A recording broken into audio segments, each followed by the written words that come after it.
So hello everyone and good morning सभी को। उम्मीद करता हूँ मेरी वॉइस प्रॉपर आ रही होगी सभी तक। एक बार कंफर्म कर देंगे। आज हम लोग का रहने वाला है lecture number 3 of GKPY series part 3।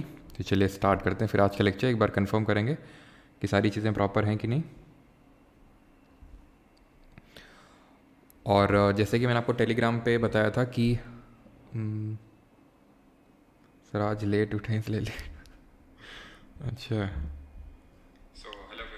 ठीक है, प्रॉपर है। तो जैसे कि मैंने आपको बताया था FRB के रिगार्डिंग डिस्कस कर लेंगे लास्ट में कि फ़िज़िक्स और केमिस्ट्री का FRB कब सही रहेगा। ठीक है, थोड़ा आपसे भी डिस्कस कर लेंगे और उसके बाद फाइनल कर लेंगे कि कब करना है हमें फ़िज़िक्स और केमिस्ट्री का FRB, that is free revision batch जो हम लोगों ने स्टार्ट किया था। सारे सब्जेक्ट हो चुके थे।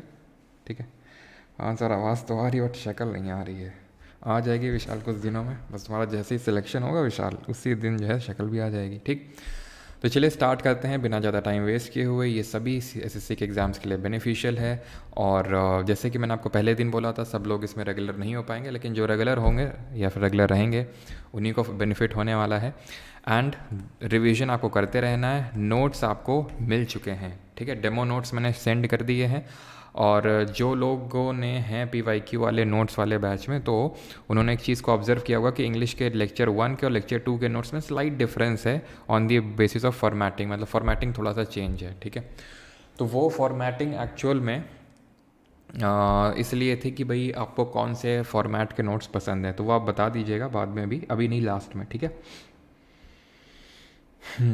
सुधा मूर्ति जी की मेडन स्पीच कैसी लगी आपको? बढ़िया लगी। क्यों बढ़िया लगी? क्योंकि उन्होंने डिस्कस किया था एक आइलैंड के बारे में। ज़रा बताओ उस आइलैंड का नाम जो ब्रह्मपुत्रा रिवर में है, जो कि वर्ल्ड का लार्जेस्ट रिवराइन आइलैंड है। उसके बारे में उन्होंने बात किया कि भाई वहाँ पे मैरिज सेरेमनी वगैरह होनी चाहिए। मतलब अगर कोई और कंट्री होती तो बहुत अच्छी इसको डेवलप कर ली होती। तो वो मजूली आइलैंड के बारे में उन्होंने बोला था, क्योंकि जो कि लार्जेस्ट रिवराइन आइलैंड है, जो कि ब्रह्मपुत्रा रिवर पे असम में लोकेटेड है ना।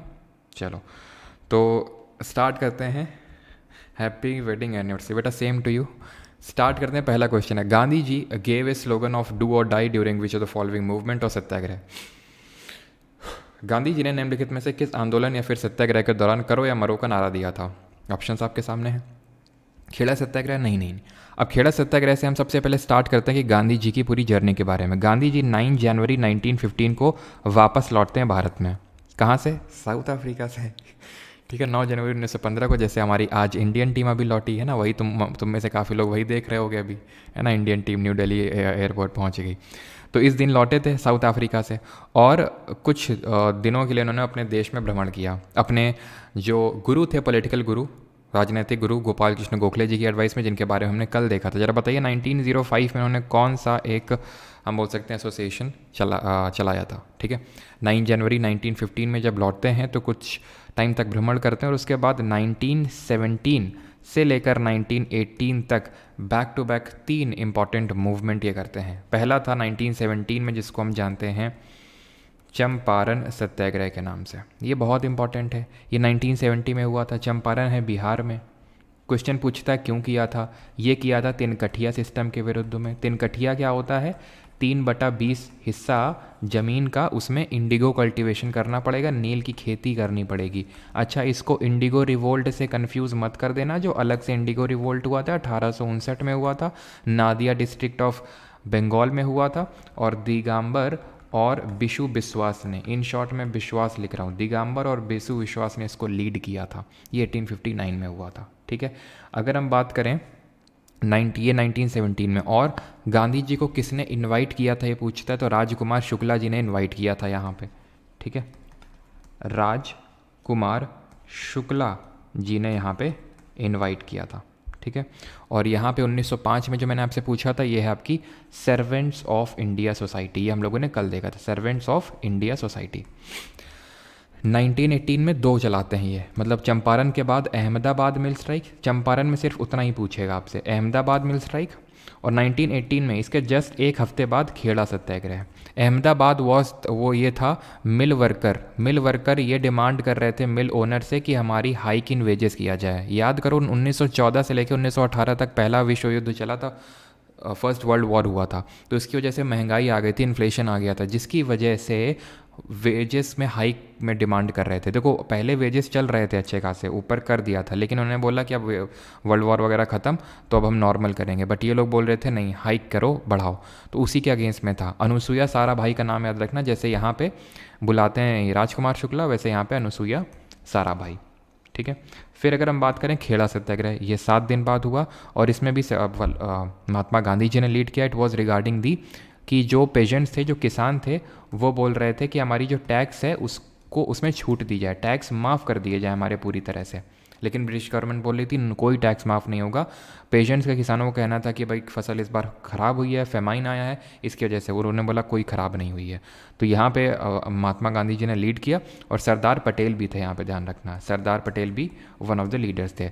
लेकिन सरदार पटेल को हम एक मूवमेंट है बरदौली सत्याग्रह, उसके लिए जानते हैं, जो 1928 में हुआ था, ध्यान रखना 1928 में। और इसी पर्टिकुलर मूवमेंट के दौरान ही उनको सरदार का टाइटल दिया था वहाँ की विमेंस ने। ठीक। तो डू और डाई का स्लोगन इसमें तो नहीं दिया था। क्विट इंडिया की अगर बात करें, हाँ इसी में दिया था, भारत छोड़ो आंदोलन। ये जो क्विट इंडिया मूवमेंट है ये चलता क्यों है? क्योंकि अभी हम देखेंगे कि पूर्ण स्वराज गोल हो चुका था कांग्रेस का, पूर्ण स्वराज हमें चाहिए, ये बोल रहे थे डोमिनेंस स्टेटस देंगे।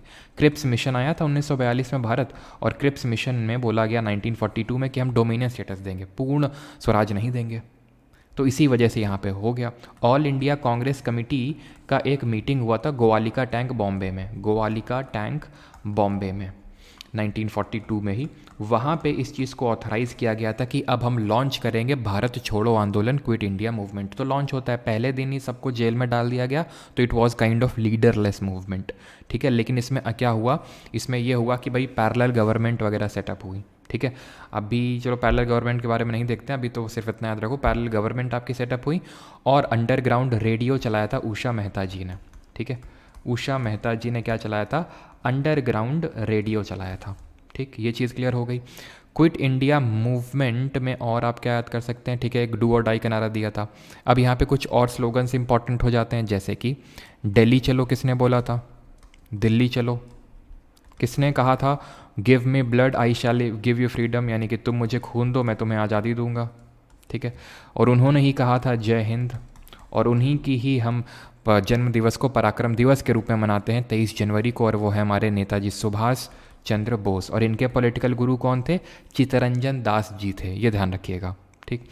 देन बाकी अभी हम डीप में नहीं घुस रहे हैं सुभाष चंद्र बोस की। उन्होंने नेशनल प्लानिंग कमेटी का गठन किया, फिर उन्होंने इंडियन नेशनल आर्मी को ज्वाइन किया, वो अभी हम नहीं जा रहे हैं उस पर। ठीक है। चंपारण देख चुके हैं। सिविल डिसोबीडियंस को थोड़ा सा डिस्कस कर लेते हैं, CDM। ठीक है, that is civil disobedience movement. ठीक है। आई थिंक इस पर क्वेश्चन आगे है, रखा है मैंने। ठीक है, CDM पे, तो उसको वहीं पे डिस्कस कर लेंगे तो ज़्यादा बेटर रहेगा मेरे हिसाब से। ठीक है। तो अभी के लिए सिर्फ इतनी चीज़ें आपको याद रखनी है। और एक चीज़ कि यहाँ पे आपकी पैरेलल गवर्नमेंट भी सेटअप हुई थी, जैसे कि बलिया में चिट्टू पांडे ने सेटअप की थी। ठीक है, चिट्टू पांडे। ठीक है। जातीय सरकार, प्रति सरकार। ठीक है, जातीय सरकार हुई थी, जातीय सरकार, प्रति सरकार। कहाँ पे? तामलुक। एक तो हुई थी तामलुक में महाराष्ट्र में, और एक हुई थी वेस्ट बंगाल में। ठीक है, जातीय सरकार और प्रति सरकार, ये ध्यान रखिएगा। बलिया में चिट्टू पांडे ने बनाई थी। और अंडरग्राउंड रेडियो किसने चलाया था? उषा मेहता जी ने चलाया था। आगे बढ़ते हैं। Which physicist is best known for his experiments on generating and confirming the existence of electromagnetic waves? कौन सा भौतिक विज्ञानी विद्युत चुंबकीय तरंगों के अस्तित्व को उत्पन्न करने और पुष्टि करने के अपने प्रयोगों के लिए जाना जाता है?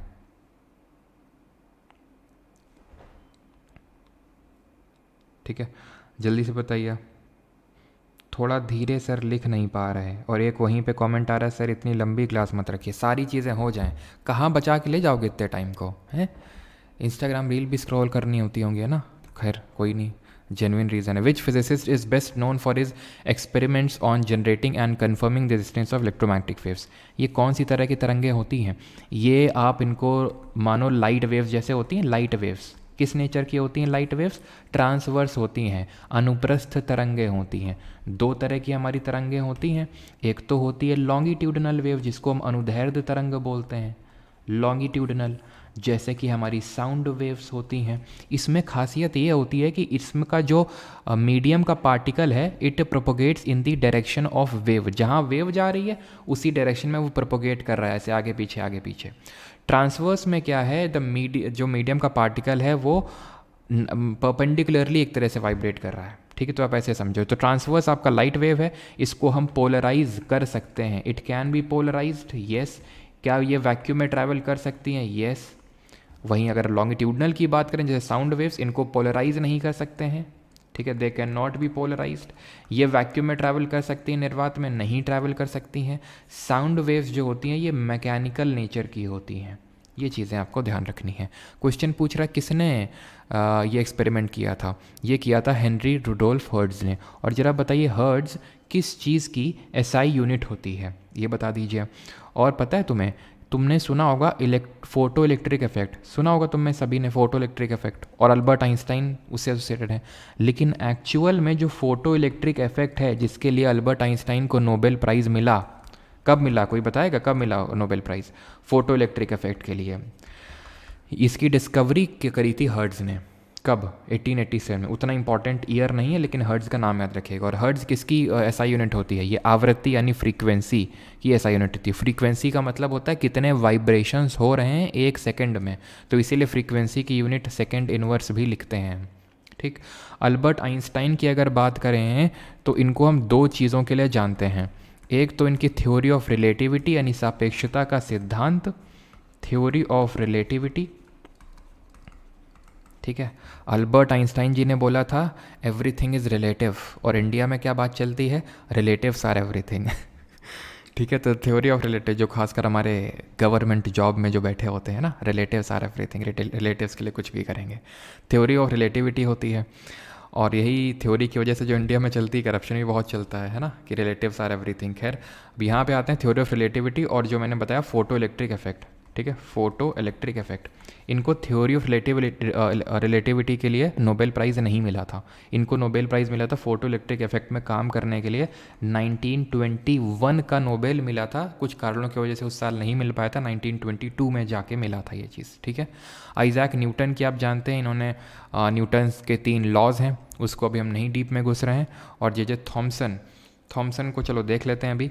थॉमसन को बस अभी इतना याद रखना है कि जो हमारे एक एटम के सब एटॉमिक पार्टिकल्स होते हैं, एक जो हमारा परमाणु होता है जो एकदम सबसे हम बोल सकते हैं एकदम बेसिक, जैसे fundamental unit of life cell होता है, तो ऐसे हर जो पदार्थ है जो मैटर है वो एटम का बना हुआ होता है। तो एटम को पहले ये बोला था डाल्टन जी ने, डाल्टन ने अपनी एटॉमिक थ्योरी दी थी। किसने एटॉमिक थ्योरी दी थी, परमाणु सिद्धांत, डाल्टन ने, जॉन डाल्टन ने। उन्होंने बोला था कि एटम आर इनडिविजिबल पार्टिकल, इनको तोड़ा ही नहीं जा सकता है।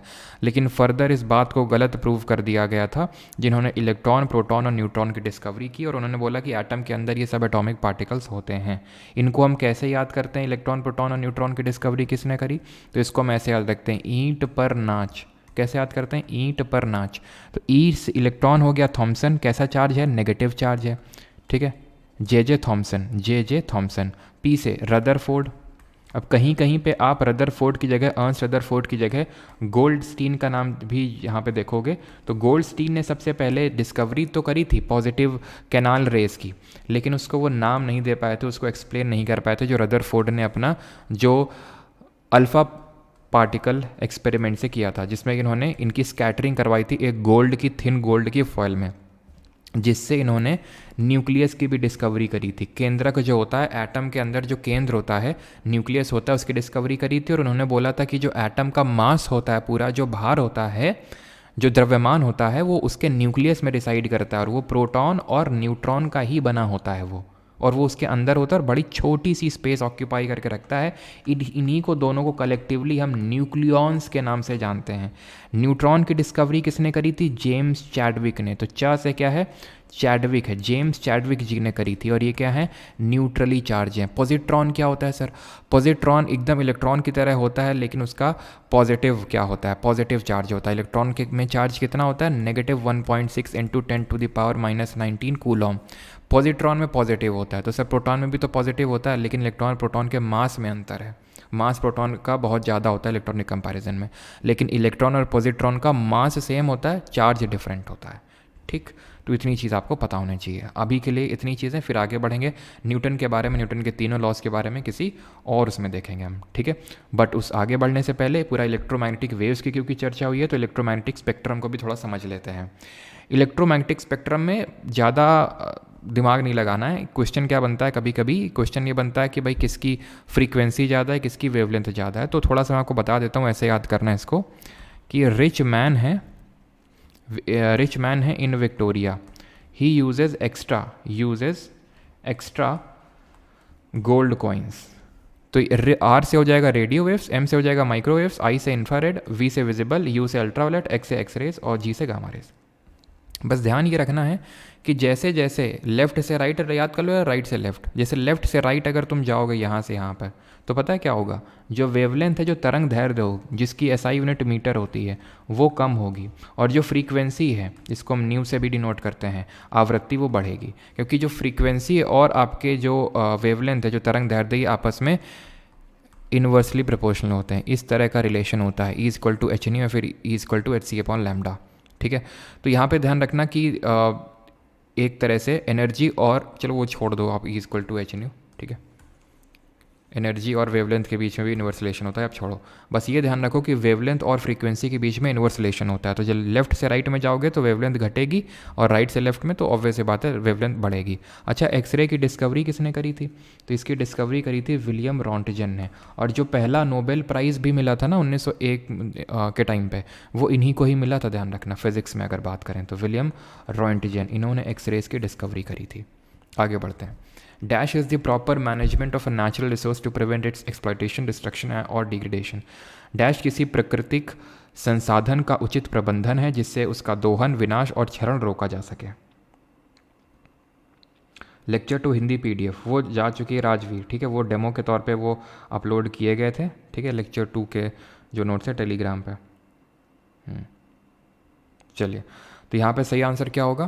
प्रोटेक्शन, डिग्रेडेशन, प्रिजर्वेशन या फिर कंजर्वेशन। सही आंसर होगा यहाँ पे conservation, option number D will be the correct answer. संरक्षण करना किसी चीज़ का, सो दैट उसका विनाश रोका जा सके, दोहन, क्षरण और उसका एक तरह से विनाश रोका जा सके, तो उसके लिए हम कंजर्वेशन करते हैं, संरक्षण। सिंपल सा स्ट्रेट लाइनर क्वेश्चन है। Which article of the Constitution mentions that an election to fill a vacancy caused by the expiration of the term of office of president shall be completed before the expiration of the term? कौन सा article ये बोलता है? तो अब ये question मैंने जानबूझ के रखा है बिकॉज कल ही हमने प्रेसिडेंट के बारे में सारी चीज़ें पढ़ी हैं। क्या क्या पढ़ी हैं पहले वो रिवाइज करेंगे, तब आगे बढ़ेंगे। तो हमने कल पहले पढ़ा था कि जो प्रेसिडेंट होता है ये एग्जीक्यूटिव का हेड होता है, एक तरह से कंट्री का हेड होता है, सबसे हाईएस्ट कॉन्स्टिट्यूशनल पोजीशन होती है इंडिया में, ठीक। लेकिन प्रेसिडेंट की अगर बात करें तो ये कौन से पार्ट में आता है? पार्ट नंबर 5 ऑफ कॉन्स्टिट्यूशन, और आर्टिकल नंबर, अनुच्छेद नंबर 52 से लेकर 62 के बीच में प्रेसिडेंट के बारे में दिया हुआ है। और इसके हमने आर्टिकल्स किस तरह से याद किए थे? प्रेम, ट्रैकिंग पे चलना है, so come on time, tracking पे चलना है, so come in time, there shall be a president of India, Bharat का एक राष्ट्रपति होना चाहिए, he is the head of the executive, वो कार्यकारी जो सारी कार्यकारी शक्तियां हैं केंद्र की, वो इस राष्ट्रपति में निहित होती हैं, यानी all executive power rest with the president. E से क्या है? इलेक्शन, इलेक्शन मतलब इलेक्टोरल कॉलेज, याद कर लो कौन कौन इसके इलेक्शन में हिस्सा लेगा, कौन कौन लेता है ज़रा बताइए कमेंट में। यहाँ क्या दिया हुआ है? मैनर ऑफ इलेक्शन, किस तरह से इलेक्शन होगा ये भी बताइए कमेंट में। तो यहाँ पे इलेक्टोरल कॉलेज में होते हैं इलेक्टेड MPs प्लस MLAs, यानी सांसद और विधायक जो निर्वाचित हैं, नामित वाले नहीं हिस्सा लेते हैं। और मैनर की बात करें तो प्रोपोर्शनल रिप्रेजेंटेशन, अनुपातिक प्रतिनिधित्व, प्लस सिंगल ट्रांसफरेबल वोट, यानी कि एकल संक्रमणीय मत। और ये किस हिसाब से होता है? इनडायरेक्ट इलेक्शन, यानी अप्रत्यक्ष चुनाव होता है, डायरेक्टली पीपल वोट नहीं करते हैं। और सेम प्रोसीजर राज्यसभा के इलेक्शन में भी फॉलो होता है। TR से हो जाएगा इसका टर्म कितना होता है, तो कितना होता है? 5 साल का। यहाँ पे क्या है? ई से इसका यहाँ पे दिया हुआ है, ई से यहाँ पे क्या दिया हुआ है? प्रेम, ट्रैकिंग ऑन टाइम, या फिर एक सेकेंड, ये 52 हो गया, 53 हो गया, ये 54 होगा आपका, 55 होगा ये आपका, 56 होगा ये आपका, ये 57 होगा। सही जा रहे हैं ना? हाँ, एलिजिबल। और यही तो कल देखा था 57 वाला ही। और एक चीज़ अगर आप यहाँ पे ध्यान से देखें ऑप्शंस में, तो 52 से लेके 62 तक के बीच में दिया हुआ है। ओके, सारे ऑप्शन उसी के बीच में। ठीक, कई बार ऐसा होता है कि जैसे मान लो कि प्रेसिडेंट के बारे में कोई क्वेश्चन पूछा है, आर्टिकल पूछा है, और वो 62 के बियॉन्ड निकल जाता है, ठीक है, तो आप उसको सिंपल एलिमिनेट भी कर सकते हैं। ठीक है, तो यहाँ पे क्या दिया हुआ है, एलिजिबिलिटी दिया हुआ है, और हमने देखा था कि एनी नंबर ऑफ टाइम्स वो एलिजिबल है, कितनी बार भी कोई इलेक्शन लड़ सकता है। कि उसे यहाँ पे क्वालिफिकेशन दिया हुआ है। क्वालिफिकेशन क्या है, एक तो सिटीज़न ऑफ इंडिया होना चाहिए, एज उसकी 35 ईयर्स होनी चाहिए, and he should be qualified to be elected और appointed as a member of Lok Sabha. Vice president के लिए एज 35 ही है, and he should be qualified to be appointed as a member of Rajya Sabha है उसकी जगह पे, ध्यान रखना।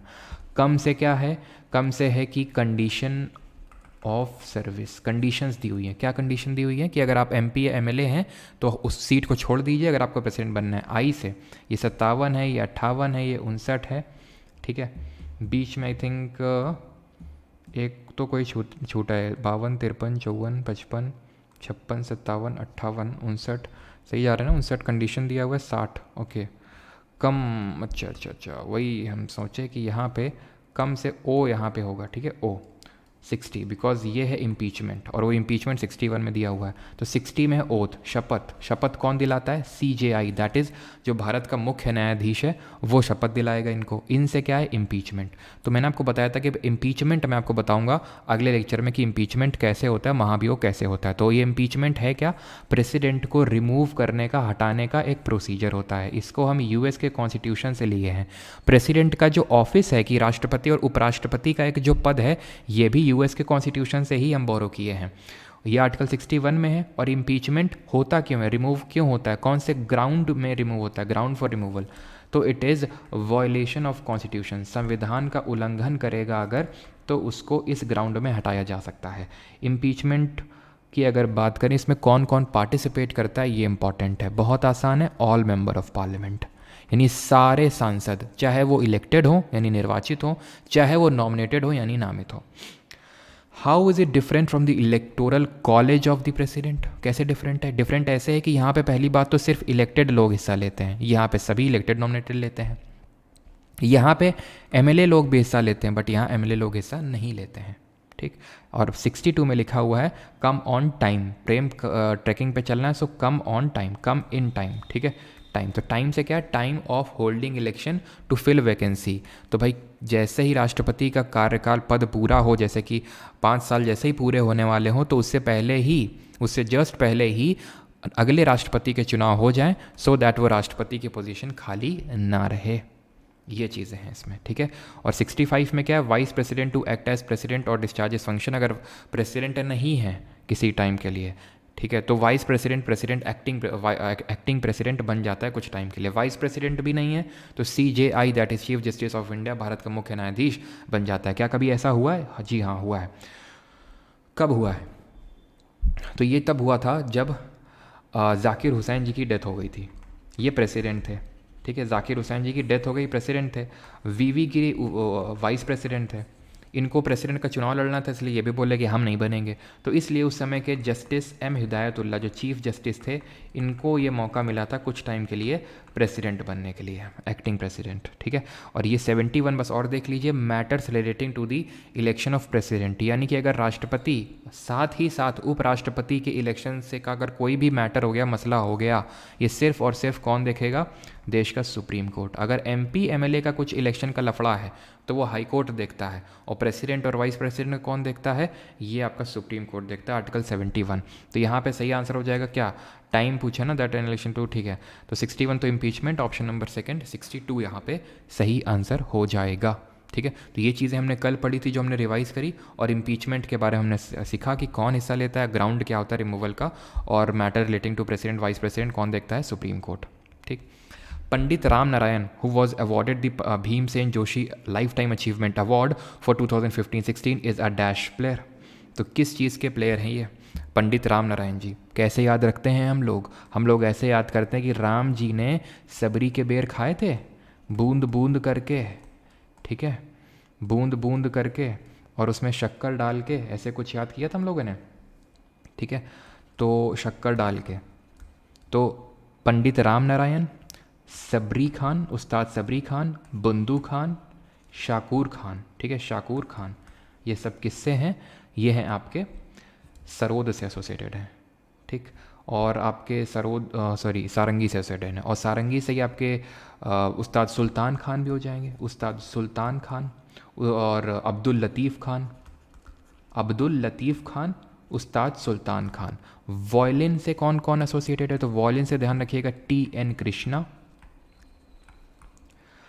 और नगाई मुरलीधरन, ठीक है, नगाई मुरलीधरन।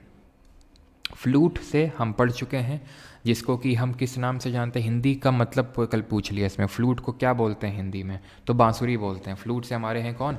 हरिप्रसाद चौरसिया, ठीक है, हरिप्रसाद चौरसिया जी, दो नाम अभी याद रखिए, हरिप्रसाद चौरसिया और पन्ना लाल घोष। तो ऐसे याद करिए, हरि जी, हरि मतलब भगवान, भगवान कृष्ण ही तो फ्लूट बजाते थे। या फिर चौरसिया जी पान की दुकान पे फ्लूट बजा रहे हैं, चौरसिया पान शॉप है ना, तो पन्ना लाल से पान याद कर सकते हैं, तो पन्ना लाल घोष। सरोद के एक्सपोनेंट देख लेते हैं, और ज़रा बताइए जो सारंगी होता है, ये जो आपकी पिक्चर देख पा रहे हैं सारंगी है, ये किस तरह का वाद्य यंत्र है? सरोद की बात कर लेते हैं यहाँ पे, तो सरोद में हो जाएंगे हमारे राजीव तारानाथ। राजीव तारानाथ ही मैंने आपको कल भी आई थिंक बताया था, इससे खूब क्वेश्चन पूछा है अभी CPO CHSL में, ठीक है, तो इम्पॉर्टेंट है। फिर मैंने बताया था जिसके नाम पे भी आपको अली देखने को मिल जाए, जैसे कि अमजद अली खान, हाफिज़ अली खान, हाफिज़ अली खान, अली अकबर खान, अली अकबर खान, अकबर खान, ठीक है। तो ये अली अली आपको नाम को देखने को मिलेंगे। ऐसा नहीं कि सिर्फ इन्हीं में, जैसे कि हमारे ज़रा बताओ जो सादिक अली खान है, ठीक है, सादिक अली खान, ये किस पर्टिकुलर म्यूज़िकल इंस्ट्रूमेंट से एसोसिएटेड है? तो यहाँ पे कुछ मैंने पूछा था आई थिंक, तो ये आपका तंतु वाद्य यंत्र हो जाएगा, दैट इज स्ट्रिंग्स इसमें आपको देखने को मिल रही है, तो स्ट्रिंग्ड इंस्ट्रूमेंट जिसको हम तंतु वाद्य यंत्र के नाम से भी जानते हैं, ठीक। चलिए आगे बढ़ें अभी। तो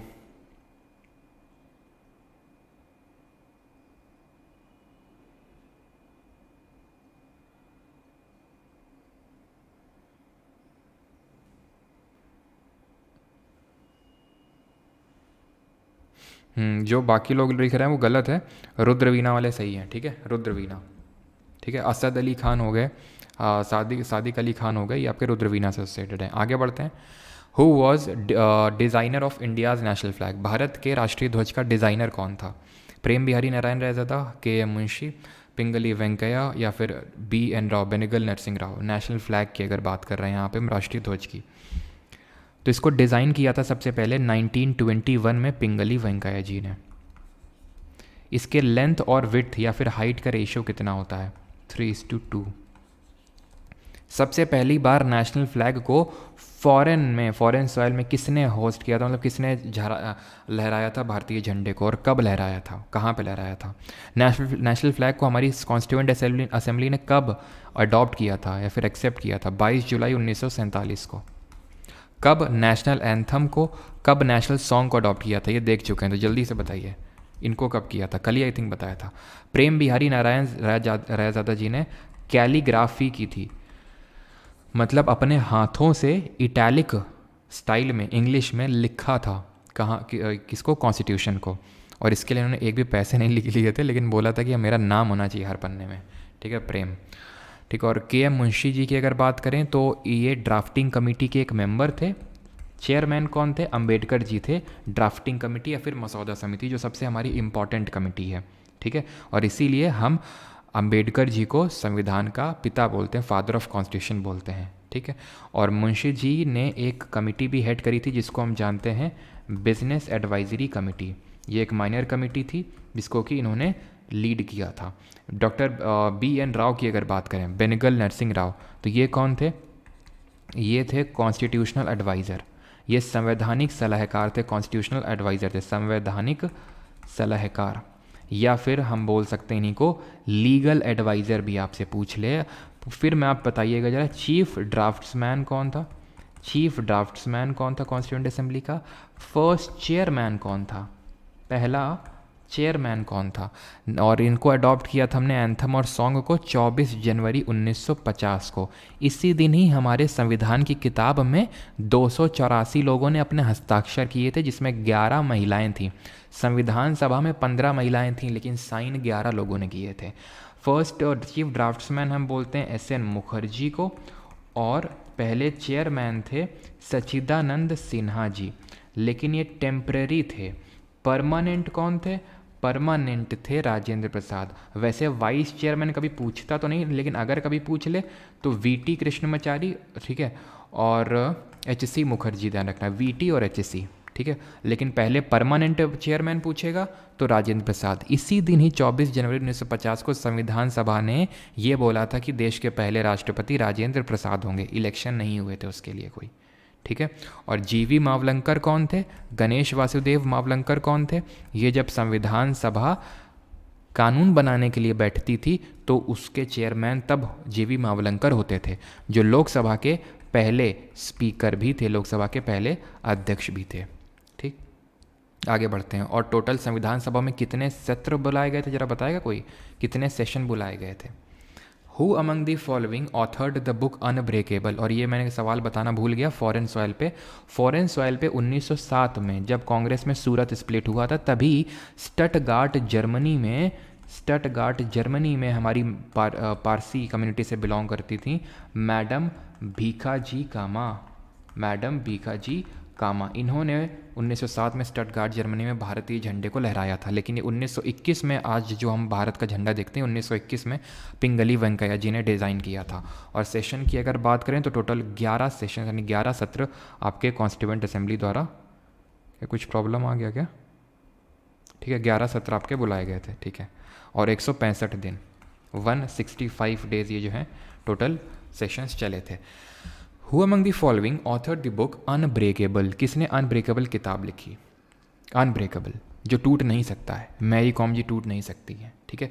मैरी कॉम जी ने जो है, आपको पता है ओलंपिक्स में मेडल भी जीत चुकी हैं, पहली वुमेन बॉक्सर बनी जिन्होंने ओलंपिक्स में मेडल लेके आई हमारे लिए बॉक्सिंग में, ठीक है। तो इनकी है। कपिल देव की है स्ट्रेट फ्रॉम माई हार्ट, सीधा मेरी हार्ट से, कमला पसंद की जुबान पे, ठीक है। स्ट्रेट फ्रॉम माई हार्ट मतलब, चलो बाकी क्रिस गेल वगैरह को तो समझ में आता है, इनकी ऐसी क्या मजबूरी थी, हैं? अच्छा, सचिन तेंदुलकर कभी पान का एडवर्टाइज, पान मसाला का नहीं करते हैं, वो थोड़ा सा मतलब वो जो जुआ वाला होता है ड्रीम 11 टाइप, उसका कर देते हैं, लेकिन पान मसाला का नहीं करते, ये अच्छी बात है। Straight from my heart Kapil Dev ji की है। फिर स्ट्रेट ड्राइव किसकी है? स्ट्रेट ड्राइव सारे स्पोर्ट्समैन की कर लेते हैं जितनी अभी रिकॉल हो जाते हैं। 281 एंड बियॉन्ड किसकी है? The test of my life किसकी है? Test of my life. A century is not enough, a century is not enough, ठीक है। 6 मशीन किसकी है? 6 machine. A shot at history किसकी है? A shot at history. Playing to win किसकी है? सब कर लेते हैं जितनी याद आ रही हैं, आगे के लिए काहे छोड़ें। प्लेइंग टू विन, ठीक है। और playing it my way, playing it my way, ठीक है। और गोल किसकी है? The race of my life किसकी है? Race of my life. तो एक एक करके देखते हैं। स्ट्रेट ड्राइव किसकी है? ये सुनील गावस्कर जी की है, जिनको कि हम लिटिल मास्टर के नाम से भी जानते हैं। 281 VVS लक्ष्मण की है। The test of my life Yuvraj Singh की है। The century is not enough Dada, that is Sourav Ganguly की है, ठीक है। 6 मशीन क्रिस गेल की है। A shot at history Abhinav Bindra, जो कि पहले इंडियन हैं जिन्होंने इंडिविजुअल कैटेगरी में गोल्ड मेडल लेके आए थे इंडिया के लिए 2008 में बीजिंग ओलंपिक्स में लेके आए थे शूटिंग में। और दूसरा इंडिविजुअल कैटेगरी में गोल्ड मेडल हमारे कौन लेके आए? हमारे नीरज चोपड़ा जी जैवलिन थ्रो पे। कितने लंबे मीटर का जैवलिन फेंका था उन्होंने? Playing to win. और कब फेंका था? 7 अगस्त को, जिस दिन हम जैवलिन थ्रो डे मनाते हैं। प्लेइंग टू विन ये किसने लिखी? Playing to win Saina Nehwal. अच्छा, सानिया मिर्ज़ा की जरा बताइए ऑटोबायोग्राफी का नाम। Saina Nehwal. Playing it my way ये है सचिन तेंदुलकर की अलॉन्ग विद बोरिया मजूमदार। गोल किसकी है? गोल की कौन करता था? हमारे मेजर ध्यानचंद जी करते थे। मेजर ध्यानचंद जी। और रेस कौन लगाते थे? मिल्खा सिंह जी लगाते थे, ठीक है। और सानिया मिर्ज़ा की है एस अगेंस्ट ऑड्स, ये किसकी है? सानिया मिर्ज़ा की है। आगे बढ़े अभी। हु अमंग द फॉलोइंग, कुछ क्वेश्चन पूछा था यहाँ पे, क्या कुछ क्वेश्चन, चलो आगे बढ़ते हैं। Who among the following founded the खुदाई खिदमतगार और द रेड शर्ट मूवमेंट और द नॉन वॉयलेंट मूवमेंट, किसने ये किया था? 87, अच्छा 80, हाँ कितना फेंका था दूर, 87.58 मीटर उन्होंने फेंका था, ठीक है। चलिए आगे बढ़ते हैं। अब ये इंपॉर्टेंट क्वेश्चन है, इसीलिए मैंने वहाँ पे CDM के बारे में नहीं बताया था। CDM का मतलब क्या है? CDM का मतलब होता है सिविल डिसओबीडियंस मूवमेंट, सविनय अवज्ञा आंदोलन। ये लॉन्च हुआ था और ये एक ऐसा मूवमेंट था जो फॉरेन न्यूज़पेपर ने खूब कवर किया था। इसको 16 मार्च, ठीक है, को लॉन्च किया था किसने? गांधी जी ने। और इसको हम डांडी मूवमेंट, सॉल्ट सत्याग्रह के नाम से भी जानते हैं, ठीक है।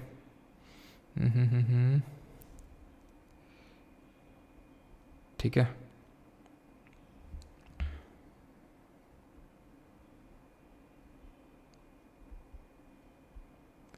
ठीक है, तो इसको हम डांडी सत्याग्रह के नाम से भी जानते हैं। क्यों? क्योंकि गांधी जी ने यहाँ पे मार्च किया था फ्रॉम साबरमती टू डांडी। और ये 16 नहीं होगा यार, वही मैं समझ रहा हूँ 12 होगा ये, ठीक है। 16 मार्च नहीं, 12 मार्च होगा। 12 मार्च से 6 अप्रैल, ठीक है। 6 यहाँ पे निकाल के 6 यहाँ पे लाओ, ठीक है। 12 मार्च से लेके 6 अप्रैल तक था। और ये गांधी जी ने डांडी जो मार्च निकाला था फ्रॉम साबरमती टू डांडी, ये क्वेश्चन एक बार पूछा था, ICR का पेपर हुआ था, ICR टेक्नीशियन का आई थिंक, है ना। तो साबरमती, उसमें ये पूछा था कि कितने लोगों के साथ मार्च निकाला था। तो साबरमती से डांडी तक ये मार्च निकाला था और ये टोटल 78 डेलीगेट्स के साथ मिलकर निकाला था इन्होंने।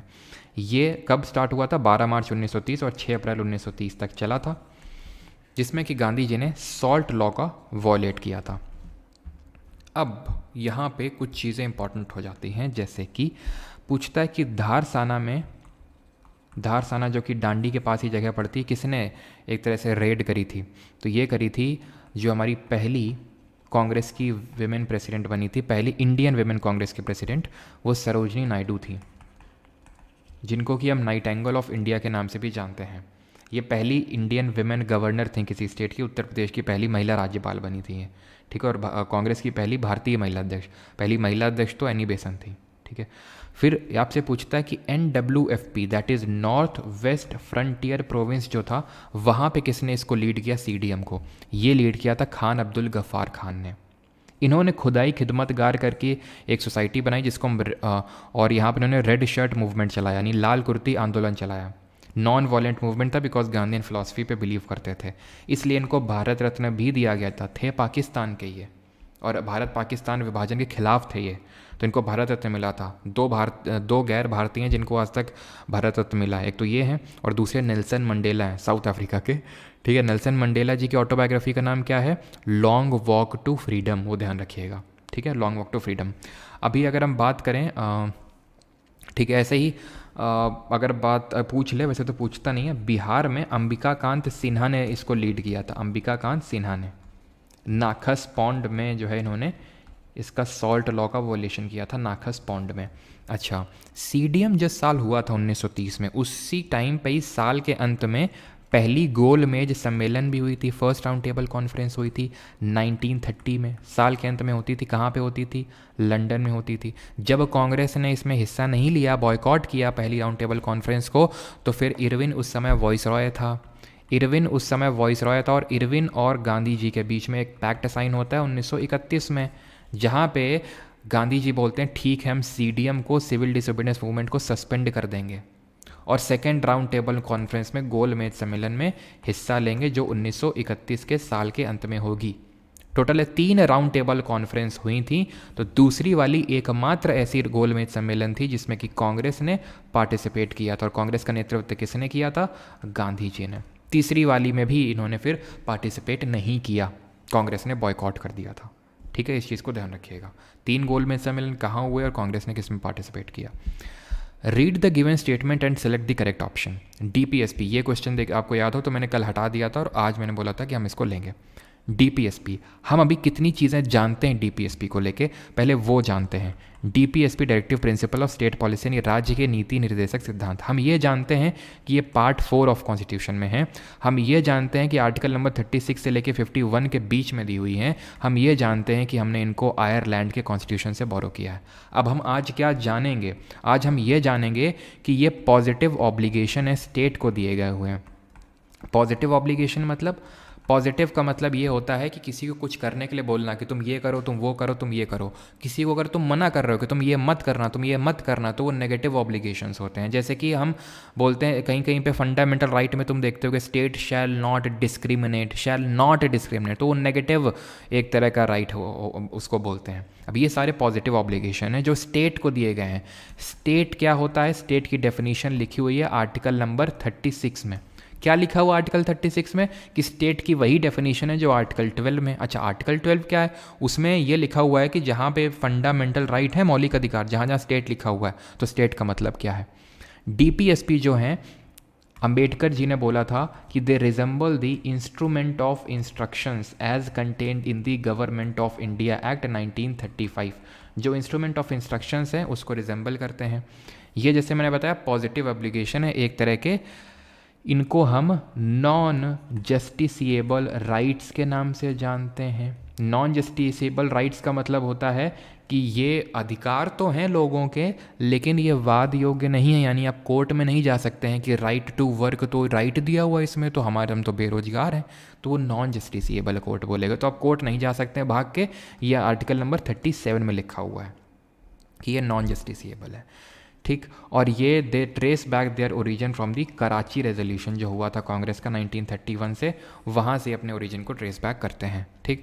तो DPSP consist of all the ideals which the state should follow and keep in mind while formulating policies and enacting laws. ये बिल्कुल सही है, पॉजिटिव अफर्मेटिव टाइप का स्टेटमेंट है, कोई डेटा नहीं है, कोई फैक्ट नहीं है, जनरली सही होते हैं। ये सारी चीज़ें हम निट्टो में सीखते हैं, जो प्रीलिम्स जब हो जाएगा टीयर 1 सीजल का, तो उसके बाद हम लोग करेंगे, ठीक है। और डीपीएसपी की अगर बात करें, यहाँ पे ध्यान रखना, तो they seek to establish a welfare state, यानी कि ये एक लोक हितकारी राज्य बनाने की बात करते हैं, लोक हितकारी राज्य, ठीक है। It can be enforce by the judiciary, no. They can be suspended during a national emergency, no. Suspend करने का क्या कुछ मतलब ही नहीं है, लॉजिक ही नहीं है। सस्पेंड तो होते हैं फंडामेंटल राइट, मौलिक अधिकार, और वो हम देखेंगे कि कौन से सस्पेंड होते हैं, कब होते हैं, और कौन कभी हो ही नहीं सकते हैं। जैसे अभी चलो बता देता हूँ, अनुच्छेद 20 जो कल पढ़े थे और अनुच्छेद 21 जो राइट टू लाइफ की बात करता है, ये कभी फंडामेंटल राइट सस्पेंड हो ही नहीं सकते हैं, चाहे कितना ही आपातकाल क्यों ना लग जाए। तो आंसर हो जाएगा ओनली ए, ऑप्शन नंबर 4। और एक चीज़ और ध्यान रखिएगा कि इन डीपीएसपीज़ को हम 3 पार्ट में डिवाइड कर देते हैं। वो 3 पार्ट कौन कौन से हैं, एक तो गांधीयन डीपीएसपी, एक सोशलिस्ट डीपीएसपी, और तीसरी liberal intellectual DPSP, liberal intellectual. लेकिन ये कॉन्स्टिट्यूशन में डिवीजन नहीं है, हम पढ़ने के हिसाब से इसका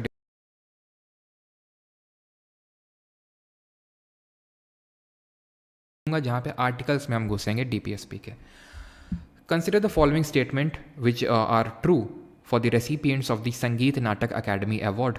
संगीत नाटक अकेडमी पुरस्कार प्राप्तकर्ताओं के संबंध में 20 रुपये भेजे अभिजीत हल्दर ने। क्यों भाई अभिजीत जी?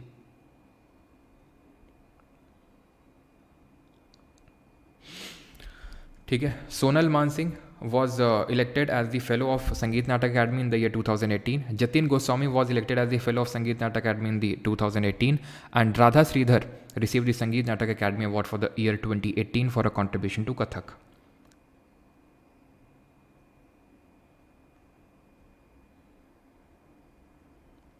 ठीक है, चलिए आगे बढ़ते हैं अभी। तो यहाँ पे क्या आंसर होगा, ये पहला वाला सोनल मानसिंह हम लोगों ने देखा था किससे एसोसिएटेड है, ये 2 आपके क्लासिकल डांस ओडिशा का जो ओडिसी है और तमिलनाडु का जो भरतनाट्यम है उससे एसोसिएटेड है, ठीक। और इनको संगीत नाटक मिला था, बिल्कुल सही है। जतिन गोस्वामी कल पढ़े थे, याद करो किससे, किस क्लासिकल डांस से हैं, 2018 में इनको भी मिला था, सही है। Radha Shridhar Sangeet Natak academy in the year 2018 for a contribution to Kathak. Kathak नहीं है, जानबूझ के उसने कथक लिखा इसीलिए क्योंकि कथक से नहीं भरतनाट्यम से ये भी एसोसिएटेड हैं, भरतनाट्यम। तो तीसरा गलत और पहला दूसरा सही हो जाएगा यहाँ पे। बस आपको पता है इस क्वेश्चन में तीसरे वाले को एलिमिनेट करना था। तीसरे को आप एलिमिनेट करते, आपका आंसर आपके कदमों में था। यानी कि वो नहीं चाहता है कि आपको ये पता हो कि 2018 में ही मिला था कि 2019 में कि 2017 में, ना, आपको ये पता होना चाहिए राधा श्रीधर भरतनाट्यम से एसोसिएटेड है। जतिन गोस्वामी सत्तरिया से। अब सत्तरिया से हमने कल क्या क्या पढ़ा था, ये आखिरी क्लासिकल डांस है जो सबसे आखिर में इंक्लूड हुआ था सन 2000 में। ये असम का क्लासिकल डांस है। गुरु शंकर देव जो हैं इसके एकदम ओरिजिनेटर माने जाते हैं, गुरु शंकर देव जी। इसमें जो गीत गाए जाते हैं वो कौन से हैं, इसमें बोर गीत, जो गीत गाए जाते हैं उनको बोर गीत के नाम से जानते हैं। चाली झुमरा नाडू भांगी ये से हैं। और क्या हमने देखा था सत्तरिया से, और क्या देखा था, चाली झुमरा नाडू भांगी, और क्या मैंने बताया था ना, दो टर्म्स और बताए थे, याद नहीं आ रहे मुझे क्या है वो। और ये वैष्णवाइट फॉर्म ऑफ डांस है।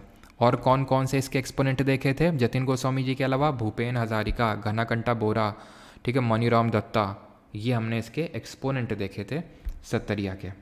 ठीक, अब भरतनाट्यम के बारे में तो कुछ चीज़ें यहाँ पे देख लेते हैं, ज़्यादा इसके डीप में नहीं जाएंगे, एक्सपोनेंट नहीं, बस बेसिक्स यहाँ पे। अंकिया नाट, भावना और अंकिया नाट, बिल्कुल सही, ठीक है, भावना और अंकिया नाट, ये भी किसकी फॉर्म्स हैं, सत्तरिया की फॉर्म्स हैं।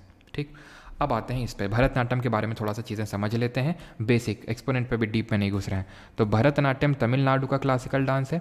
भरतनाट्यम को हम जानते हैं या तो सादीर या सादीर अट्टम के नाम से, या दासी अट्टम के नाम से, क्योंकि दासियाँ इसको परफॉर्म करती थी टेम्पल्स में।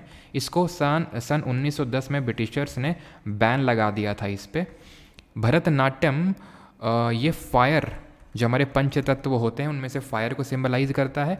और भरतनाट्यम में इसके कुछ पार्ट होते हैं, जब इसको परफॉर्म किया जाता है तो कुछ सीरीज़ ऑफ स्टेप्स होते हैं कि पहले ऐसे हाथ जोड़े जाएंगे, फिर इस तरह से परफॉर्म किया जाएगा। तो एक स्टेप बाय स्टेप सीक्वेंस होता है। जैसे पहले आपका होता है अला रिप्पू, अला रिप्पू का मतलब होता है टू ब्लूम, जैसे फूल खिल रहा हो। देन होता है इसमें आपका जाति स्वरम होता है, ठीक है, जाति स्वरम। तो वो डीप में नहीं पूछता है, बस इतना पूछता है जाति स्वरम किस क्लासिकल डांस से एसोसिएटेड है, बस इतना ही बेसिक सा वो पूछ लेता है। देन शब्दम होता है, देन पदम होता है, ठीक है, शब्दम के बाद पदम नहीं होता, शब्दम के बाद वर्णम होता है, ठीक है, शब्दम के बाद वर्णम होता है। आपको ये ऑर्डर याद करने की ज़रूरत नहीं है, ठीक है, बस तुम इतना ध्यान रखना कि किस उससे एसोसिएटेड है। ऑर्डर भी ऐसा नहीं पूछ नहीं सकता है, पूछने को पूछ सकता है लेकिन अभी तक पूछा नहीं है, तो इसलिए पहले तो ये ध्यान रखो कि किस क्लासिकल डांस से एसोसिएटेड है। वो बात की बात है कि ऑर्डर याद रखना है तुम्हें। आगे बढ़ते हैं। The ryotwari system devised by Thomas Munro, in which peasant cultivators had to pay annual taxes directly to the government, was prevalent in which of the following present day states or provinces? 3 तरह के land reform system आए थे। कौन कौन सा? यहाँ पे India का मैं मैप ड्रॉ करता हूँ, ठीक है, ये यहाँ पे आया था सबसे पहले 1793, यानी बंगाल, बिहार, उड़ीसा में परमानेंट सेटलमेंट, स्थायी बंदोबस्त। और सब लोग अपने नंबर वो जोड़ते जाना, सही हो रहा है कि नहीं। कल से कमेंट सेक्शन में क्विज़ भी लगवा दूंगा, यानी कि जैसे क्वेश्चन आएगा तो क्विज़ के फॉर्मेट में आ जाएगा, वहाँ पे चूज़ करना होगा। तो थोड़ा सा और तुम मतलब सीरियस रहोगे, नहीं काफ़ी लोग भूल जाते होंगे कि हमें अटैम्प्ट भी करना है ना, तो इसलिए कल से क्विज़ भी लगवा देंगे। परमानेंट सेटलमेंट, इसी को ही हम किस नाम से जानते हैं? ज़मींदारी सिस्टम के नाम से जानते हैं। इसको कौन लाया था? कॉर्नवालिस लाया था। इसी कॉर्नवालिस को ही हम father of Indian civil services के नाम से जानते हैं, ध्यान रखना, ठीक है, father of Indian civil services. जो मॉडर्न पुलिसिंग सिस्टम देखते हैं वो कॉर्नवालिस ही लेके आया था। तो ये यहाँ पे लेके आया, जिसमें कि सनसेट क्लॉज था, ज़मींदार इंटरमीडियरीज थे, हेरिडिटरी राइट थे इनके पास कि भाई तुम पेजेंट से, किसानों से टैक्स कलेक्ट करो और हम पे जमा करो, जब तक तुम हमको जमा करते रहोगे तो हम तुम्हें कुछ नहीं बोलेंगे, ठीक है, आराम से तुम्हारे हेरिडिटरी, तुम्हारे बच्चे को ज़मींदारी मिल जाएगी, लेकिन अगर तुम नहीं करोगे तो तुम्हारे गए। देन यहाँ पे तमिलनाडु वाले यानी मद्रास में, इस वाले एरिया में, एक तो ये बाल आजकल जो है ना बरसात में काफ़ी झड़ते हैं, तो आँखों के बीच में आ रहा है ये गधा कहीं का, ठीक है। तो यहाँ पे मद्रास में इंट्रोड्यूस किया था रैयतवाड़ी सिस्टम। रैयतवाड़ी सिस्टम कब? 1820 में, 1820 में। किसने किया था? मुनरो एंड रीड, याद रखिएगा, मुनरो और रीड ने। इसमें क्या था कि डायरेक्टली रैयत का मतलब होता है पेजेंट यानी किसान, डायरेक्टली किसान एनुअली रेवेन्यू जमा करेंगे। और देन यहाँ पे यानी पंजाब और ये उत्तर प्रदेश और ये नॉर्थ वेस्ट फ्रंटियर वाले रीजन में आया था महालवाड़ी। कब आया था ये? 1822 में। कौन सी थ्योरी ऑफ रेंट पे बेस्ड था? हो सकता है कुछ लोगों ने लिख भी दिया हो क्योंकि मैंने पहले बता चुका हूँ। 1822 महालवाड़ी सिस्टम आया था। कौन लाया था? होल्ट मैकेंजी या तो ऑप्शन में होगा, होल्ट मैकेंजी ऑप्शन में होगा, या फिर विलियम बेंटिक ऑप्शन में होगा, क्योंकि डिफरेंट, एक जगह पे मैकेंजी लाया था और एक जगह पे बेंटिक लाया था। इसमें क्या था, महाल, महाल का मतलब होता है ग्रुप ऑफ विलेजेस, यानी कि जो गांवों का समूह है वो टैक्स कलेक्ट करके दे देगा, ठीक है। और इस ये बेस था रिकार्डियन थ्योरी ऑफ रेंट पे, ये पिछले सीजीएल में पूछ चुका है, रिकार्डियन थ्योरी ऑफ रेंट पे बेस्ड था ये। तो यहाँ पे पूछ रहा है रयतवाड़ी थॉमस मुनरो, तो ये तमिलनाडु इसका उत्तर हो जाएगा। आगे बढ़ते हैं। विच of the following statement about Kushan dynasty गलत है, कुषाण वंश के बारे में निम्नलिखित में से कौन सा कथन गलत है। First, Buddhist council was organised by Kanishka, गलत हो जाएगा, यही गलत है, सबसे पहला स्टेटमेंट ही गलत है। बौद्ध संगीतियों की अगर बात करें बुद्धिस्ट काउंसिल की, तो टोटल 4 बौद्धिस्ट काउंसिल हुई। 483 कहीं कहीं पे आप लिखा देखोगे, तो इतना एग्जैक्ट डेट आपको पता होने की जरूरत नहीं। 483, उसके 100 साल बाद 383, उसके अगेन रफली 100 साल बाद अगर हम देखें तो 250 BC में थर्ड हुई, और चौथी हुई थी रफली 1st सेंचुरी AD के टाइम पे। तो ये जो चौथी हुई थी वो कनिष्क के टाइम पे हुई थी, पहली वाली नहीं। अच्छा, पहली किसके टाइम पे हुई थी, पैटर्नाइज किसने किया था, किसने पैसा वैसा दिया था। तो ऐसे याद करो, ए से अजातशत्रु, के से कालाशोक, ए से अशोक, के से कनिष्क, ए के।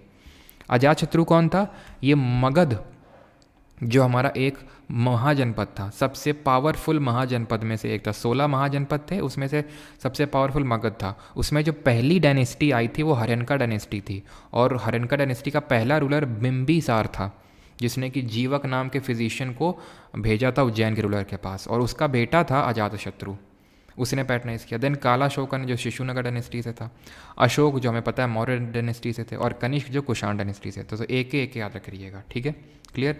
कनिष्क की अगर बात करें तो कुषाण डायनेस्टी से बिलोंग करते थे। Kushans were major ruling period in the post modern period, बिल्कुल सही है।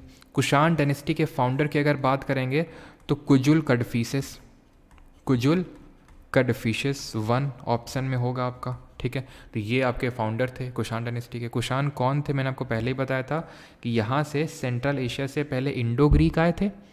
कल इंडो ग्रीक के बारे में क्या क्या पढ़े थे, जरा कमेंट में छाप दो। देन हमने पढ़ा स्काइथियन, जिनको हम शाका के नाम से जानते हैं, वो आए। देन कुषाण्स आए उसके बाद, ठीक है। इनको हम येउचीज़ के नाम से भी जानते हैं। तो ये वहाँ से आए थे और इंडिया में ही एक तरह से एसिमिलेट हो गए थे इंडियन कल्चर में, ठीक।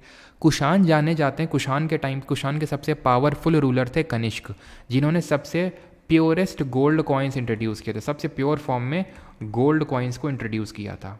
कनिष्क ने ही 78 ईस्वी में 78 AD में शाका संवत की, शाका एरा की स्टार्ट करी थी, जो भारतीय सरकार ने, इंडियन गवर्नमेंट ने 1957 में नेशनल कैलेंडर अनाउंस कर दिया था, इसी पे बेस था। और विक्रम एरा जरा बता दीजिए कब विक्रम संवत की शुरुआत हुई। अश्वघोष the author of Buddha Charitra कल बताए थे आपको, was the court poet of Kanishka, yes he was the court poet of Kanishka. And many Kushan ruler जो हैं देवपुत्र और सन ऑफ गॉड के टाइटल अडॉप्ट करते थे। और कल इंडो ग्रीक के बारे में मैंने बताया था, जब बुद्ध चरित्र के बारे में बताया था कि जो इंडो ग्रीक था, जिसको मिलिंद या फिर मियांडर के नाम से भी जानते हैं, मियांडर या फिर मिलिंद, तो इसने इसके डायलॉग हैं नागसेन के साथ, जिसको कि हम मिलिंद पन्हो किताब में पढ़ते हैं, ठीक है, मिलिंद पन्हो में। तो यहाँ पे मैंने आपको बताया था इंडो ग्रीक्स पहले थे जिन्होंने गोल्ड कॉइन्स स्टार्ट किए थे और रूलर की फ़ोटो उसमें डाली थी। और सबसे प्योर किसने किए, कनिष्क ने, और सबसे ज़्यादा किसने किए, गुप्ता वंश ने किए थे, ठीक है। और बौद्ध संगीति 4 हुई थी, एक करके याद करिएगा। पहली वाली राजगिरी में, दूसरी वैशाली में, तीसरी पाटलिपुत्र और कश्मीर। पाटलिपुत्र आज का पटना है, ठीक है, पटना।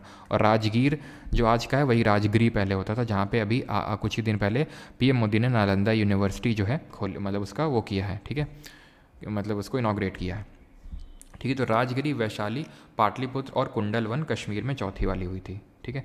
इनके बारे में हम आगे पढ़ेंगे, सूर्य पिता का, विनय पिता का। अभी के लिए सिर्फ आपको इतनी चीज़ें याद करनी है। कुजुल कडफिसेस कनिष्क ने 78 AD में स्टार्ट किया था। एंड बुद्धिस्ट काउंसिल कब और कहाँ पे हुई थी, और मियांडर के बारे में तो हम कल चीज़ पढ़ चुके हैं। Match the following in the context of land categories under the Chola dynasty. Chola वंश के बारे में बात हो रही है यहाँ पे। तो चोल वंश की अगर बात करें तो 9th century AD, 9th century AD का मतलब क्या होता है, 800 AD के टाइम पे। तो इसके इस टाइम पे कुछ जो है यहाँ पे आते हैं, मिड 9 हम बोल सकते हैं 850 AD के टाइम पे यहाँ पे चोला डायनेस्टी का एक तरह से री एमर्ज होती है। पहले भी चोलाज आए थे, अर्ली चोलाज, लेकिन उतने पावरफुल नहीं थे, लेकिन बाद में फिर यहाँ पे चोलाज आते हैं। कहाँ पे, तो इनके बारे में हम पढ़ चुके हैं संगम एज करके। संगम एज में हमने पढ़ा था चेरा, पांड्या और चोला। क्या पढ़ा था चेरा में, कैपिटल क्या थी इनकी, वंजी थी, ठीक है, एक सेकेंड। कैपिटल इनकी क्या थी? कैपिटल वंजी थी। इनके पोर्ट क्या थे, यानी कि बंदरगाह क्या थे? मुजिरी और टोंडी थे। मुजिरी और टोंडी ये पढ़ चुके हैं। पांड्या का क्या था? कोड़कई था। इनकी कैपिटल क्या थी? मदुरई थी। इनका एम्बलेम क्या था? फिश था। इनका एम्बलेम क्या था? बो एंड एरो था।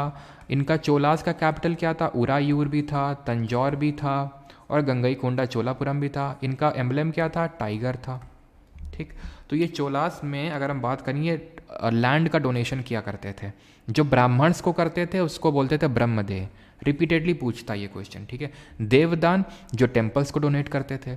वेल्लन वगई अगर हम बात करें तो जो नॉन ब्राह्मण पेजेंट होते थे उनको, ठीक है। तो यहाँ पे सेकंड आंसर हो जाएगा। और पल्ली छंदम, ध्यान रखना दो और यहाँ पे हैं, पल्ली छंदम और शाल भोग, ये किसको डोनेट करते थे? शाल भोग। तो पल्ली छंदम करते थे जैन मंक को, और शाल भोग किसको करते थे जरा आप बताएंगे कमेंट में। तो 3-1-2 आंसर हो जाएगा। Option number D will be the correct answer, fourth. और शाल भोग करते थे स्कूल्स को। और इस ब्रह्मदेह को मैनेज करते थे, कौन करते थे? सभा। सभा क्या होती थी? तो असेंबली ऑफ ब्राह्मण्स होती थी। ये ब्राह्मण्स की असेंबली हुआ करती थी, ध्यान रखिएगा। और उर क्या होता था? उर होता था जो पेजेंट किसान लोगों का जो सेटलमेंट होता था ना, उसको उर बोलते थे। और यही उर छोटे छोटे उर मिलके नाडु बन जाता था, तमिलनाडु, ठीक है। तो उर होती थी एक तरह से कॉमन लोगों की आप असेंबली समझ लो, ठीक है। फिर अच्छा ये वेल्लालर कौन होते थे? वेल्लालर होते थे रिच पेजेंट्स इनके टाइम पे। वेल्ले है ना, क्यों वेल्ले? क्योंकि इनके पास अच्छी खासी ज़मीन है, तो ये लोग वेल्ले घूम सकते हैं, वे रिच पेजेंट्स हैं। और ऊजावूर कौन होते थे? ऊजावूर होते थे लैंडलेस जो होते थे पेजेंट्स, ठीक है, यानी कि पुअर पेजेंट आप बोल सकते हैं, ठीक। बस एक चीज़ और यहाँ पे याद करेंगे, एंड दैट इज़ कि टैक्स जो इनके टाइम पे लगते थे वो किस फॉर्म में लगते थे? तो टैक्स दो लगते थे, वेट्टी और कादामई। और अच्छा, मैंने चोलास का पोर्ट तो बताया ही नहीं। चोलास का भी तो एक पोर्ट था, जैसे चेरा का आपने देखा, मुजरी टोंडी, और पांड्या का कोड़कई देखा, उनका क्या था? तो वेट्टी और कादामई दो फॉर्म ऑफ टैक्स थे। वेट्टी वो वॉज अ फॉर्म ऑफ, ये लगता था उसके रॉप में, मतलब क्या बोलते हैं उसको? बंधुआ मजदूरी। वेट्टी मतलब कि बंधुआ मजदूरी क्या बोलेंगे? ये तो आपका लैंड रेवेन्यू के फॉर्म में लगता था, ठीक है। बॉन्डेड लेबर, ठीक है, बॉन्डेड लेबर हम बोल सकते हैं इसको, बॉन्डेड लेबर के तौर पे, यानी स्लेव कर, मतलब स्लेवरी टाइप ये थी। और ये लैंड रेवेन्यू के फॉर्म में देना होता था, ठीक है, लैंड रेवेन्यू के फॉर्म में, क्लियर। और इसका जो पोर्ट था चोलास का, वो हमने देखा था पूहड़ या फिर कावेरी पट्टम। इसी कावेरी डेल्टा पे ही कराईकाल ने विजयलया ने चोला वंश की स्थापना करी थी। कहीं कहीं पे तुम कराईकाल नाम भी देखोगे, लेकिन कराईकाल अर्ली चोलास थे, विजयलया बाद वाले चोलास थे। हमें बाद वालों के बारे में पढ़ना होता है। तो विजयलया चोला, ध्यान रखना, कावेरी डेल्टा में इस्टेब्लिश किए थे। फिर हम वो बाद में देखेंगे कि गॉडेस निशुम्बा सुदिनी के लिए टेम्पल बनवाए, पल्लव को हराए, ये सारी चीज़ें हम बाद में देखेंगे। अभी के लिए सिर्फ आपको क्या, ये तो पहले से याद था जो यहाँ पर ड्रॉ किए, ये टैक्स दो याद करने हैं, लैंड डोनेशन याद करना है, उर सभा याद करना है, वेल्लर ऊजावुर के बारे में पता होना चाहिए अभी के लिए, ठीक। Mahatma Gandhi national rural employment guarantee act 2005 का provides work for how many days? ठीक है, रिच पेशेंट्स। हाँ बिल्कुल, मुतरैयार भी होते थे, बिल्कुल हम लोगों ने मुतरैयार के बारे में पढ़ा था, पूहड़न कावेरी पट्टनम, बिल्कुल मुतरैयार मैंने आपको बताया ना, मुतरैयार। क्यों मुतरैयार मैं आपको पढ़ा चुका हूँ कि नहीं, कि नहीं पढ़ाया है? पढ़ाया तो होगा मैंने, आई थिंक, ठीक है। एक तो मूवेंदर बताया होगा मैंने, मूवेंदर, हाँ मूवेंदर मैं पढ़ा चुका हूँ आपको, ठीक है। मूवेंदर कौन होते थे? मूवेंदर जो 3 चीफ्स होते थे चेरा चोला पांड्या के। और ये भी मैंने बताया था, दूसरा जो संगम हुआ था वहाँ पे कौन सा तमिल टेक्स्ट कंपोज हुआ था, कौन सा तमिल टेक्स्ट था? दैट वॉज तोलका पीएम, ठीक है, ठीक है, तोलका पीएम, ठीक है, क्लियर। तोलका पीएम सेकंड, ये हमने देखा था सेकंड संगम में तमिल टेक्स्ट था, ठीक ठीक ठीक, ओके। अच्छा नहीं बताया मुतरैयार के बारे में, कोई नहीं, फिर आगे देखेंगे। अभी मूवेंदर के बारे में तो बताया होगा ना। और मूवेंदा वेलन कौन होते थे? मूवेंदा वेलन वो होते थे जो किसान होते थे, पेजेंट होते थे, जो इनके अंडर में सर्व करते थे, ठीक है। तो 3 चीफ्स को हम मूवेंदर के नाम से जानते थे। Mahatma Gandhi national rural employment guarantee act कितने दिन के लिए रोजगार देता है? 100 दिन के लिए देता है, ठीक। ठीक है। किस तरह का रोजगार मिलता है? अनस्किल्ड एम्प्लॉयमेंट मिलता है इसमें, यानी कि इसमें स्किल की ज़रूरत नहीं पड़ती है। फिर अगर हम बात करें क्या बात कर सकते हैं यहाँ पे, हम ये बात कर सकते हैं कि इसको कब एक तरह से वो किया गया था, इम्प्लीमेंट किया गया था, लॉन्च कब कब किया गया था इसको लॉन्च। तो ये किया गया था, मैं नहीं बताऊंगा, मैं ईयर बताऊंगा और आप ये बताएंगे डेट। हिंट देता हूँ, इसी दिन हम वेटलैंड डे मनाते हैं, आर्द्र भूमि दिवस मनाते हैं, ठीक है। फिर क्वेश्चन पूछता है कि पहले ये नरेगा होता था, ये नरेगा से मनरेगा कब बना? तो नरेगा से ये मनरेगा, दैट इज़ महात्मा गांधी का वर्ड कब जोड़ा गया? ये गांधी जयंती 2 अक्टूबर नॉन वायलेंस डे 2009 को किया गया, और ये है 2 फेब को, जिस दिन हम वेटलैंड डे मनाते हैं। क्यों? क्योंकि 2 फेब को ही रामसार कन्वेंशन हुआ था। रामसार जगह है ईरान में, तो रामसार कन्वेंशन हुआ था, किसके लिए हुआ था? आर्द्र भूमि के कंजर्वेशन के लिए, वेटलैंड के प्रोटेक्शन के लिए, जो अभी इंडिया में कितने हैं टोटल? 82 हैं, 82 हैं नंबर में, और ये ईरान में जगह नाम पड़ती है। और ये कब हुआ था कन्वेंशन? 1971 में हुआ था, 1971 में। Which cell organelle is found in both prokaryotic and eukaryotic cell? अब हम पानी पिएंगे थोड़ा सा, और फिर आज सेल का खात्मा कर देंगे, फिर आज के बाद सेल में कुछ बचेगा नहीं, ठीक है। हमने पहले लेक्चर में सेल पढ़ा, दूसरे में पढ़ा, आज फिर से सेल पढ़ेंगे। इतना सेल पढ़ेंगे, इतना सेल पढ़ेंगे कि तुम्हारी सेल सेल में सेल बच जाएगा, सेल सला देंगे तुमको।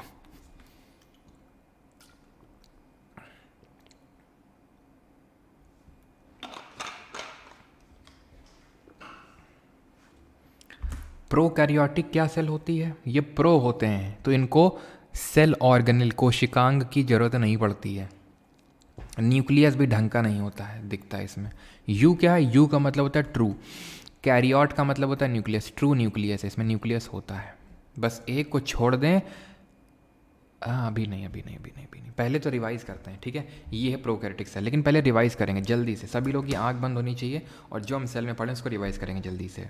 सेल की डिस्कवरी किसने करी? रॉबर्ट हुक ने करी। कब करी? 1665 में। पहले लेक्चर में गलती से मैंने आई थिंक 1664 मुँह से निकल गया था, और एंटनी वॉन लीवेनहॉक वाला जो लिविंग सेल की डिस्कवरी किए थे पॉन्ड वाटर में, वो 1675 निकल गया था, जबकि वो 1674 होगा, तो 4-5 का थोड़ा सा था। 1665 dead cell, 1674 living cell, pond water, Antonie van Leeuwenhoek, ठीक है।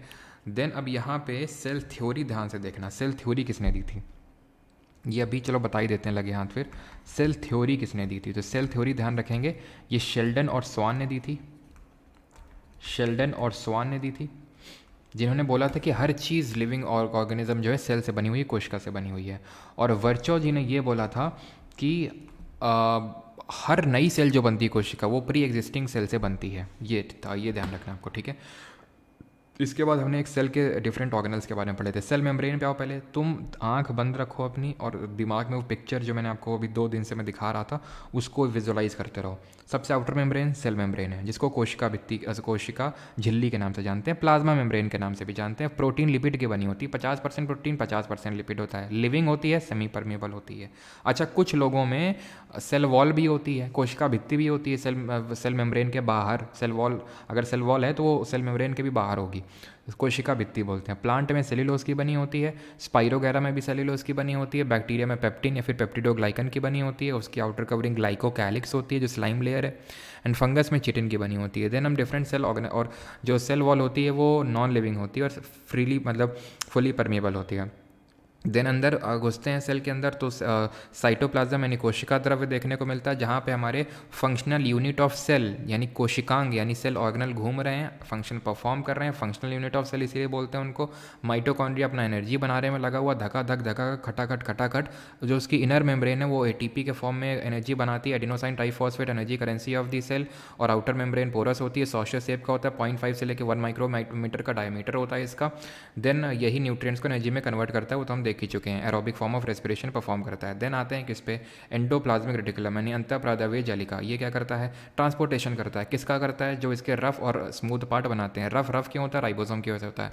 एक चीज़ नोट करना जो मैंने बताई नहीं है, वो चीज़ ये है कि जॉर्ज ई पैलेट ने इसकी डिस्कवरी करी थी राइबोसोम की, ठीक है। तो ये क्या करता है? प्रोटीन बनाता है। ये राइबोसोम को कौन बनाता है? न्यूक्लियोइड बनाता है। न्यूक्लियोइड कौन होता है? न्यूक्लियस के अंदर बैठा हुआ है।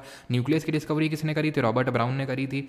न्यूक्लियस को ब्रेन ऑफ द सेल के नाम से जानते हैं, क्योंकि बाकी जो हमारे सेल ऑर्गेनेल है उनकी फंक्शन को कंट्रोल करता है, उनकी एक्टिविटीज़ को रेगुलेट करने का काम करता है। उसी के अंदर हमें क्या देखने को मिलता है, क्रोमोजोम देखने को मिलता है। क्रोमोजोम किसका बना होता है, डीएनए और प्रोटीन का बना होता है। क्रोमोजोम कितने होते हैं, 46 होते हैं। कितने पेयर में होते हैं, 23 पेयर में हो जाएंगे। 22 ऑटोसोमल होते हैं, एक सेक्स क्रोमोजोम होता है।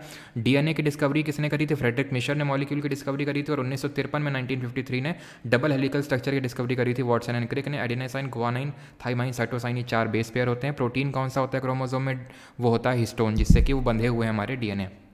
देन स्मूथ एंडोप्लाज्मिक रेटिकुलम क्या करता है, फैट और लिपिड का सिंथेसिस करेगा, प्लस डिटॉक्सिफिकेशन करेगा, प्लस स्टीरॉइड्स वगैरह भी कुछ बनाता है वो, ठीक है। फिर आगे बढ़ते हैं कि ये ट्रांसपोर्ट करके cis face of Golgi apparatus को ट्रांसफर कर देगा, जो कि कॉन्वेक्स फेस होता है। अंदर लेगा कौन, गोल्गी अपरेटस, जो क्या करता है, जो पैकेजिंग एंड डिस्पैचिंग करता है। दैट मीन्स कि post office of the cell हुआ, और अपने जो ट्रांस फेस है, जो कॉन्केव साइड है, उसे बाहर निकाल देगा। देन पेरोक्सिसोम ऑक्सीडेटिव क्रिस्टल बनाता है, फैटी एसिड याद होना चाहिए, और वो डिटॉक्सिफिकेशन वगैरह भी करता है। ये चीज़ें हम पढ़ चुके हैं, ठीक। अब हम पढ़ेंगे कि प्रोकैरियोटिक और यूकैरियोटिक में क्या अंतर होता है। जो प्रोकैरियोटिक होती है, प्रो होते हैं ये तुम्हें बैक्टीरिया लोग, जिनकी सेल अभी उतनी ढंग से डेवलप नहीं हुई है। बैक्टीरिया ऑर्गेनिज्म तो है लेकिन वेल डेवलप्ड ऑर्गेनिज्म नहीं है, तो इनकी उतनी सेल भी वेल डेवलप्ड नहीं है। कहीं न्यूक्लियस दिख रहा है, अनडिफाइंड न्यूक्लियर रीजन है, जिसको न्यूक्लियोइड बोलते हैं, ठीक है, न्यूक्लियोइड बोलते हैं, अनडिफाइंड न्यूक्लियर रीजन। फिर यहाँ पे आपको, और वो न्यूक्लियोलस था, ध्यान रखना, जो आपका राइबोसोम में के सिंथेसिस में इन्वॉल्व है। राइबोसोम आप यहाँ पे देखो, राइबोसोम यहाँ पे दिख रहा है, क्या माइटोकॉन्ड्रिया दिख रहा है, क्या वैक्यूल दिख रहा है, क्या गोल्गी अपरेटस दिख रहा है, क्या हमें एंडोप्लाज्मिक रेटिकुलम दिख रहा है, कुछ नहीं दिख रहा है। सिर्फ राइबोसोम ही है जो हमें यहाँ पे दिखा है, हमारी पिछले वाले स्ट्रक्चर से। तो ribosome is the common thing. अच्छा, वैक्यूल क्या होते हैं, ये सेल को टर्जिडिटी और रिजिडिटी प्रोवाइड करते हैं, टर्जिडिटी एंड रिजिडिटी प्रोवाइड करते हैं, और ये प्लांट सेल में 50 से 90% उसका वॉल्यूम ऑक्यूपाई करके रखते हैं प्लांट सेल का, और परमानेंट होते हैं प्लांट सेल में और टेम्प्रेरी होते हैं एनिमल सेल में, ठीक है। तो ये चीज़ ध्यान रखना है। एंड एक चीज़ ध्यान रखना, जो माइटोकॉन्ड्रिया और जो प्लास्टिड होते हैं, प्लास्टिड के बारे में ना अभी मैंने बताया ना, इस लेक्चर में बताऊंगा भी, ठीक है। वो जब हम फोटोसिंथेसिस वगैरह पढ़ेंगे तो देखेंगे। इनका खुद का डीएनए और राइबोसोम होता है, इनका खुद का डीएनए और राइबोसोम होता है, ध्यान रखिएगा, ठीक। क्लियर इतनी चीज़। अच्छा, सेल मेम्ब्रेन तो यार होगी ही होगी सेल के कंटेंट को होल्ड करने के लिए, ख़त्म। ये क्या पूंछ सी लटक रही है, पूंछ है फ्लैगेलम, बैक्टीरिया में देखने को मिलती है। जैसे कि हमारा एक साइनोबैक्टीरिया होता है, साइनोबैक्टीरिया हो गया, माइकोप्लाज्मा हो गया, ठीक है। साइनोबैक्टीरिया को ही ब्लू ग्रीन एल्गे के नाम से भी जानते हैं, तो इनमें देखने को मिलती है यूजुअली बैक्टीरिया में। अच्छा, ये फ्लैगेला का स्ट्रक्चर पूछ लेता है कभी कभी। फ्लैगेलम क्या होता है, इसको, ये इसका एक अपेंडेज है, अपेंडेज मतलब इसको मूवमेंट में हेल्प करता है। इसका जो फ्लैगेला है, इसके 3 पार्ट तुम्हें याद करने हैं। ये सब जो लिखा हुआ है सब कुछ याद करने ही रखना है। ये ध्यान रखना है कि ये बेजल बॉडी होती है, ये बेजल बॉडी होती है, ये आपका फिलामेंट होता है, और जो दोनों कनेक्ट करता है दैट इज हुक। सिर्फ 3 पार्ट याद करने, खत्म बात। Select the incorrect combination. अब सेल में आप ये मान लो कि आपकी 99% चीज़ें ख़त्म हो गई हैं, ठीक। आगे बढ़ते हैं अभी। Incorrect combination of folk dances, Dhangari Gaja, ए कोली वड़ा पाव लाना, ए कोली, ए कोली, ठीक है, ए कोहली। अब कोहली जी आज आए हैं तो अनुष्का जी यही कहेंगे, ए कोहली चल वर्ल्ड कप लाया तो वड़ा पाव भी लाना, ठीक है। वड़ा पाव किस लिए लाओ, क्योंकि देखो रोहित शर्मा को, रोहित शर्मा वड़ा पाव खा खा के कैप्टनसी में आईसीसी की ट्रॉफी जीत लाए। तो ए कोहली वड़ा पाव लाना, वड़ा पाव लाना, ठीक है। तो उन्होंने क्या कहा, लेज़ी कहीं की, इस काफ़ी लोगों को पता होगा, ठीक है, मैं बता चुका हूँ कई बार और शॉर्ट भी पड़ा हुआ है। लेज़ी कहीं की दफ़ा हो जाए यहाँ से, नहीं तो मैं मौनी के पास चला जाऊँगा। मौनी, ठीक है, जो ढंग का नाटक करती है, ठीक है। तो कोहली से कोहली डांस, वड़ा पाव से पाव डाव डांस, लावणी से लावणी डांस। इसमें बैठा खींची करके एक परफॉर्मेंस होती है, बैठा खींची ध्यान रखना, एक परफॉर्मेंस की जाती है। Lezim dance, Gafa dance, Mauni dance, Dhangari Gaja dance, ये हैं सारे महाराष्ट्र के डांस। तो सही है, इनकरेक्ट पूछा है। डोलो कुनीता कर्नाटक, ये कैसे याद किए थे, तो तुम्हारा दोस्त है एक, तुम्हारा दोस्त है यश, तो तुमने उससे यश से बोला बेटा यश, यश बोला कम कर साले, ठीक है, दिल पे नहीं लेगा कोई, ये हम बस याद करने के लिए, ठीक है। तो बोला कम कर साले, तो कम साले से तो कम साले, ठीक है। नहीं तो क्या होगा, नहीं तो भूत लोग आ जाएंगे, भूत देखा होगा तुमने, डॉल बन के आती है, डॉल बन के आती है कि नहीं भूत, है ना। और वो कैसे आएंगे, नागों की मंडली लेके आएंगे पूरी, ठीक है। तो इस तरह से हमने याद किया था इसको। तो यक्षगान हो जाएगा कर्नाटक का, बोलकट हो जाएगा, कमसाले हो जाएगा, भूत आराधने, डोल्लू कुनीता और नाग मंडली, ये कहाँ के हैं, सारे कर्नाटक के। इस तरह से याद किए थे। केरल का पैका नहीं है, पैका एक रिवोल्ट भी हुआ था, पैका विद्रोह भी हुआ था 1817 में। जगबंधु विद्याधर जी ने इसको लीड किया था, ठीक है, पैका विद्रोह को 1817 में हुआ था। तो ये ऑब्वियस ही बात है, उड़ीसा में, उड़ीसा वाले रीजन में, ठीक है, उड़ीसा में। तो उड़ीसा में ही होगा, उड़ीसा झारखंड यहाँ सब होता है। उड़ीसा का जो खुर्दा डिस्ट्रिक्ट है वहाँ पे मेनली होता है। और कौन सी ट्राइब परफॉर्म करती है अगर कभी पूछ ले तो मुंडा ट्राइब है झारखंड की, झारखंड और उड़ीसा रीजन में वो परफॉर्म करती है।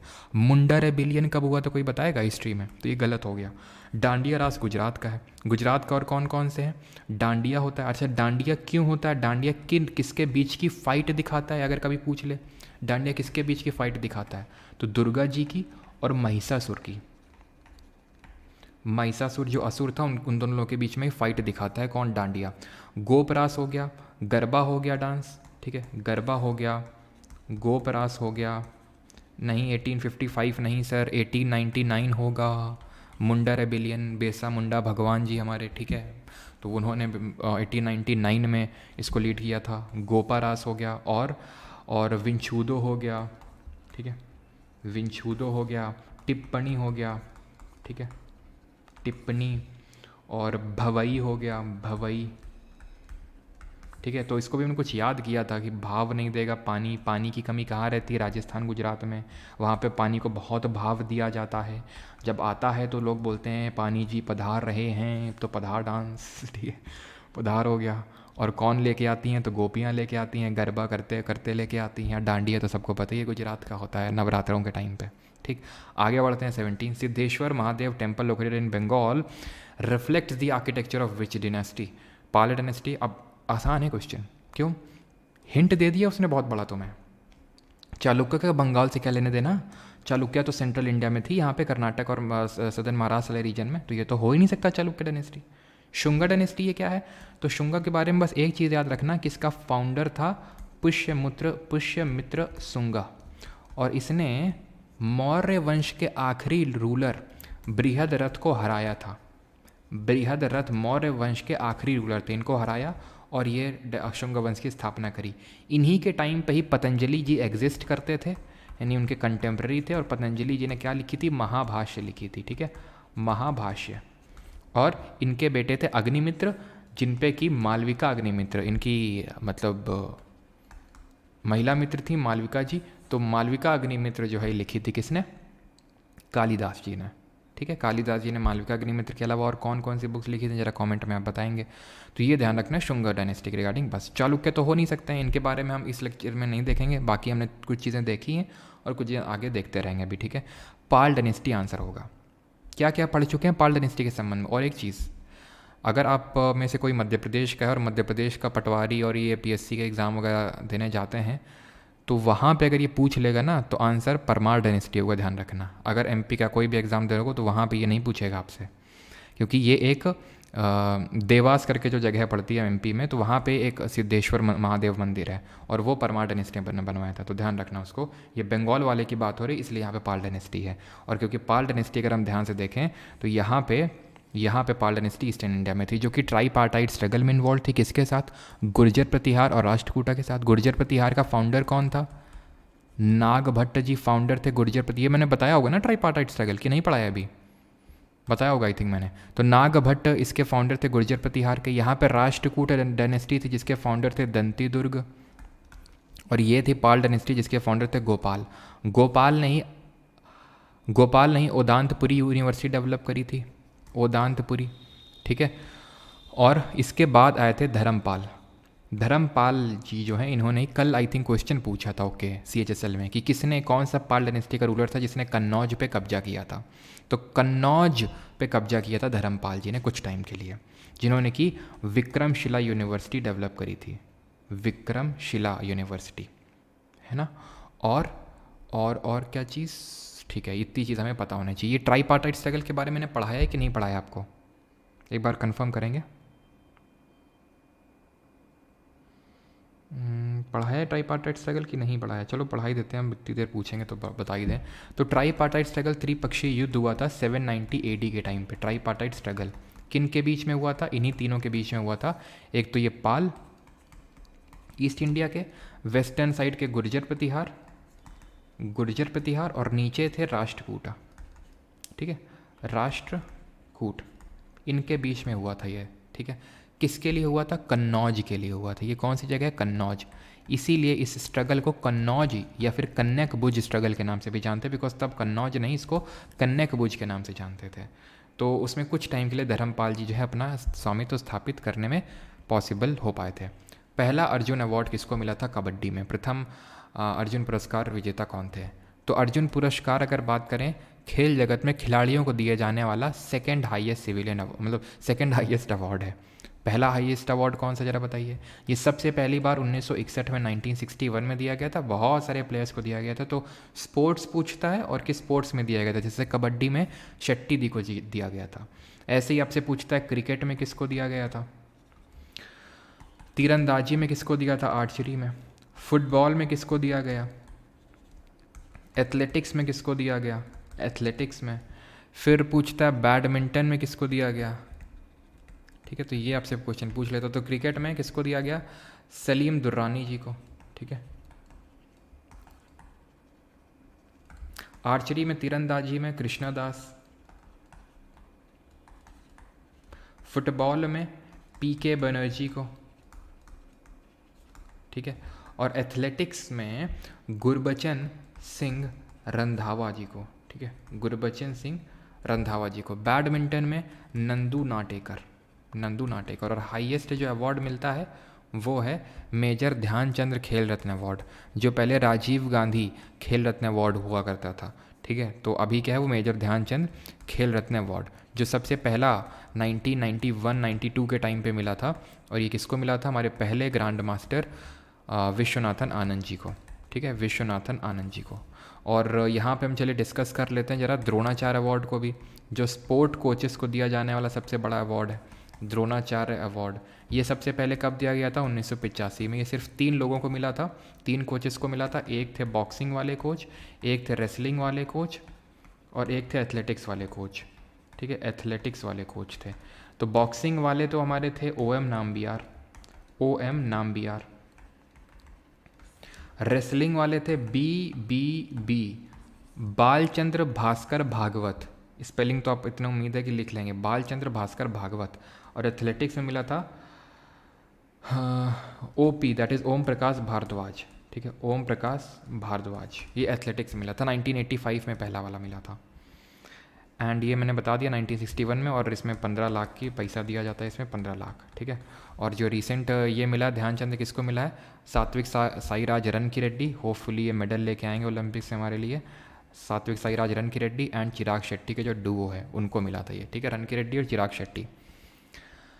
With which sport is the BC Roy trophy associated? BC Roy trophy किस खेल से संबंधित है? Boxing, power lifting, weight lifting या फिर रेसलिंग? BC रॉय ट्रॉफी किससे एसोसिएटेड है? ये आपसे क्वेश्चन पूछ रहा है। तो अच्छा एक और बताओ तुम, बुर्दवान किससे एसोसिएटेड है? ऑप्शन तुम्हारे सेम रहेंगे।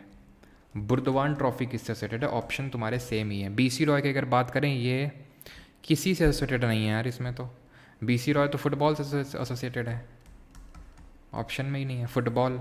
और ये ध्यान रखना ये अंडर 15 होती है, पहले अंडर 19 होता था, लेकिन 2023-24 से इसके रूल्स चेंज कर दिए गए, यानी मैक्सिमम एज अब 15 होगी BC रॉय के लिए। फुटबॉल की ट्रॉफीज़ कल भी देखी थी। फुटबॉल की कौन कौन सी ट्रॉफीज़ देखी थी हमने?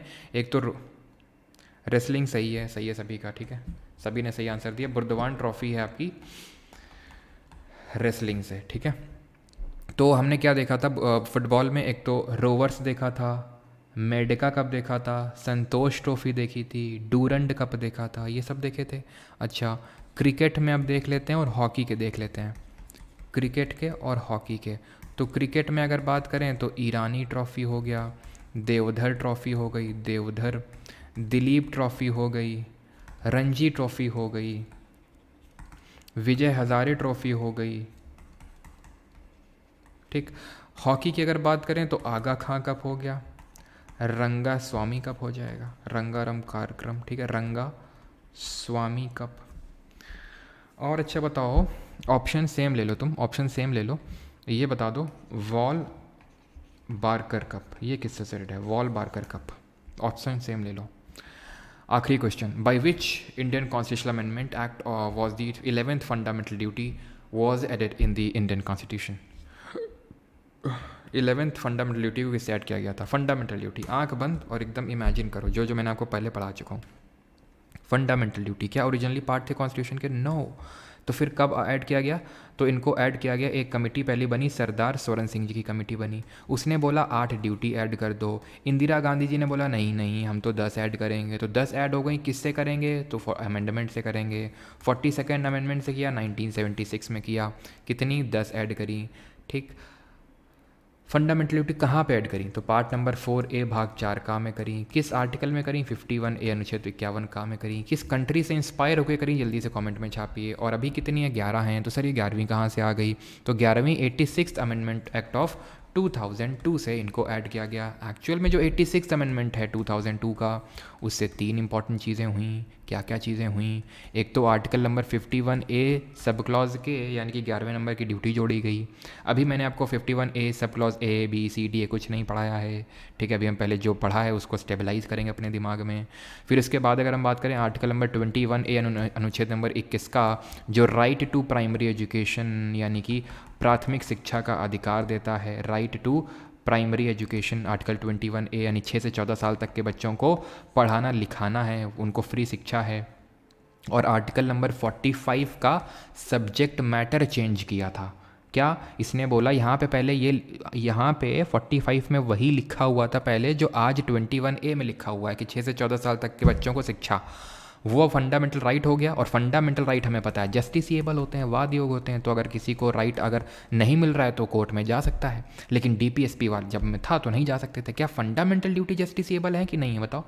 और आर्टिकल 45 में जो एक DPSP उसमें बोल दिया कि अर्ली चाइल्डहुड केयर यानी 0 से लेके 6 साल तक के बच्चों को जो है उनका केयर करना है। तो जो हमारी स्टेट है वो केयर करती भी है, आंगनवाड़ी के तहत है ना, अर्ली चाइल्डहुड केयर। और यहाँ पे बात करें 11th, ये आपकी ये भी नॉन जस्टिसिएबल होते हैं, वाद योग्य नहीं होते हैं, ना तो DPSP ना तो फंडामेंटल ड्यूटी। और ये USSR यानी रशिया के कॉन्स्टिट्यूशन से इंस्पायर्ड है। ठीक। लगे हाथ एक होमवर्क के लिए क्वेश्चन बता दो, एंड दैट इज़ कि हमने राइट टू प्रॉपर्टी को किस अमेंडमेंट से हटाया था, संपत्ति के अधिकार को किस अमेंडमेंट से हटाया था और वो कब हुआ था। और वॉल बारकर की अगर बात करेंगे तो आंसर होगा बॉक्सिंग। ठीक। अब समय है शॉर्ट ठीक है, करंट अफेयर का शॉर्ट लेंगे हम एक छोटा सा। चलो, तो पहला क्वेश्चन ये रहा, 41st UNESCO world heritage site of India, बताइए। Day 2 के क्लास नोट कहाँ मिलेंगे? रूबी बघेल जी भी बता दूंगा। 2 क्वेश्चन और देख लीजिए फिर अभी बताता हूँ मैं, ठीक है। चलो, तो 41st UNESCO world heritage site Hoysala temple, Ramappa, Ajanta या फिर शांति निकेतन। तो होयसाल की अगर बात करेंगे तो ये 41st UNESCO world heritage site है, होयसाल टेम्पल्स, जिसको कि होयसाल डायनेस्टी ने बनवाया था, जिसमें कि हमारा होयसालेश्वर मंदिर है, जिसमें कि हमारा चेन्ना केशव मंदिर है। पिछले CGL में ये पूछा क्वेश्चन उसने, ये टेम्पल है कहाँ पे जरा बताइए। पिछले सीजन में ये पूछा कि कौन सी डायनेस्टी स्टार शेप्ड टेम्पल के लिए बनवाने के लिए जाने जाते हैं, और जब पूछा था तब तो इसको वर्ल्ड हेरिटेज साइट का दर्जा भी नहीं मिला था। अब तो और कितना इंपॉर्टेंट हो गया आप समझ ही सकते हैं। तो star shaped temple Hoysala dynasty, ठीक है। तो होयसाल के हैं तो होयसालेश्वर मंदिर, और चेन्ना केशव स्टार शेप में चेन्ना केशव है, ठीक है। होयसालेश्वर मंदिर कहाँ पे है ये है तेलंगाना में, सॉरी तेलंगाना में नहीं है तो कर्नाटक में होगा ना, सॉरी रियली सॉरी, क्या बोल रहा हूँ मैं ये, ठीक है। कर्नाटक में होंगे, बेलूर कर्नाटक में, ठीक है, कर्नाटक में है ये। किस स्टाइल में है? वेसर स्टाइल में, जैसे हमारे चालुक्य लोगों के भी कर्नाटक में है। तो सेंटर में यहाँ पे वेसर में मिलेगा तुमको, वेसरा में, यहाँ उत्तर में नगर में और साउथ में द्रविड़ में, ठीक। हम डिस्कस करेंगे क्या अंतर होता है नगर द्रविड़ में, अभी डिस्कस किया नहीं हमने अभी, ठीक है। रामप्पा टेम्पल की अगर बात करें, ये 39th UNESCO world heritage site है, शायद ही पूछे, बट ये ध्यान रखना इसको किसने बनवाया था, बताऊंगा नहीं, तुम बताओगे। ये उसी डायनेस्टी ने बनवाया था जिनके फ्यूडेटरीज थे विजयनगर एम्पायर वाले। अजंता केव्स ये भारत की पहली यूनेस्को वर्ल्ड हेरिटेज साइट थी और 1980s के टाइम पे हुई थी। Shanti Niketan is the 41st UNESCO world heritage site. Hoysala temple और शांति निकेतन को एक साथ यूनेस्को की वर्ल्ड हेरिटेज साइट में दिया गया दर्जा, तो दोनों ही इंपॉर्टेंट है। होयसाल वाला 41st और शांति निकेतन वाला 42nd। शांति निकेतन ये 1901 में रविंद्रनाथ टैगोर जी ने इसको बनाया था वेस्ट बंगाल में। देन इसको एज अ यूनिवर्सिटी यहाँ पे डेवलप कर दी गई थी 1921 में, जिसको हम विश्व भारती यूनिवर्सिटी के नाम से भी जानते हैं। विश्व भारती यूनिवर्सिटी 1921 में इसी के पास बनाई गई, ठीक है। टैगोर जी इसके फाउंडर आप बोलेंगे। और ये है आपका चेन्ना केशव मंदिर, जो कि आप देख सकते हैं स्टार शेप में बना हुआ है। थोड़ा ऊपर से देखेंगे टॉप व्यू तो बिल्कुल स्टार जैसा लगता है। और ये है आपकी विश्व भारती यूनिवर्सिटी शांति निकेतन, ठीक। क्लियर थी चीज़। कुछ क्वेश्चन पूछा था मैंने, हाँ, ककातियाज ने बनवाया इसको, ककातियाज ने। ये है तेलंगाना में, ध्यान रखना, रमप्पा है तेलंगाना में, ये रमप्पा है तेलंगाना में, इसको बनाया था ककातिया ने। ककातिया कहाँ के थे, वारंगल के थे ये, ठीक। और आखिरी क्वेश्चन ये रहा, what does PM Modi gave to new मतलब what name PM Modi gave to new parliament building? Samvidhan Kaksh, संविधान भवन, संविधान गृह या फिर संविधान सदन?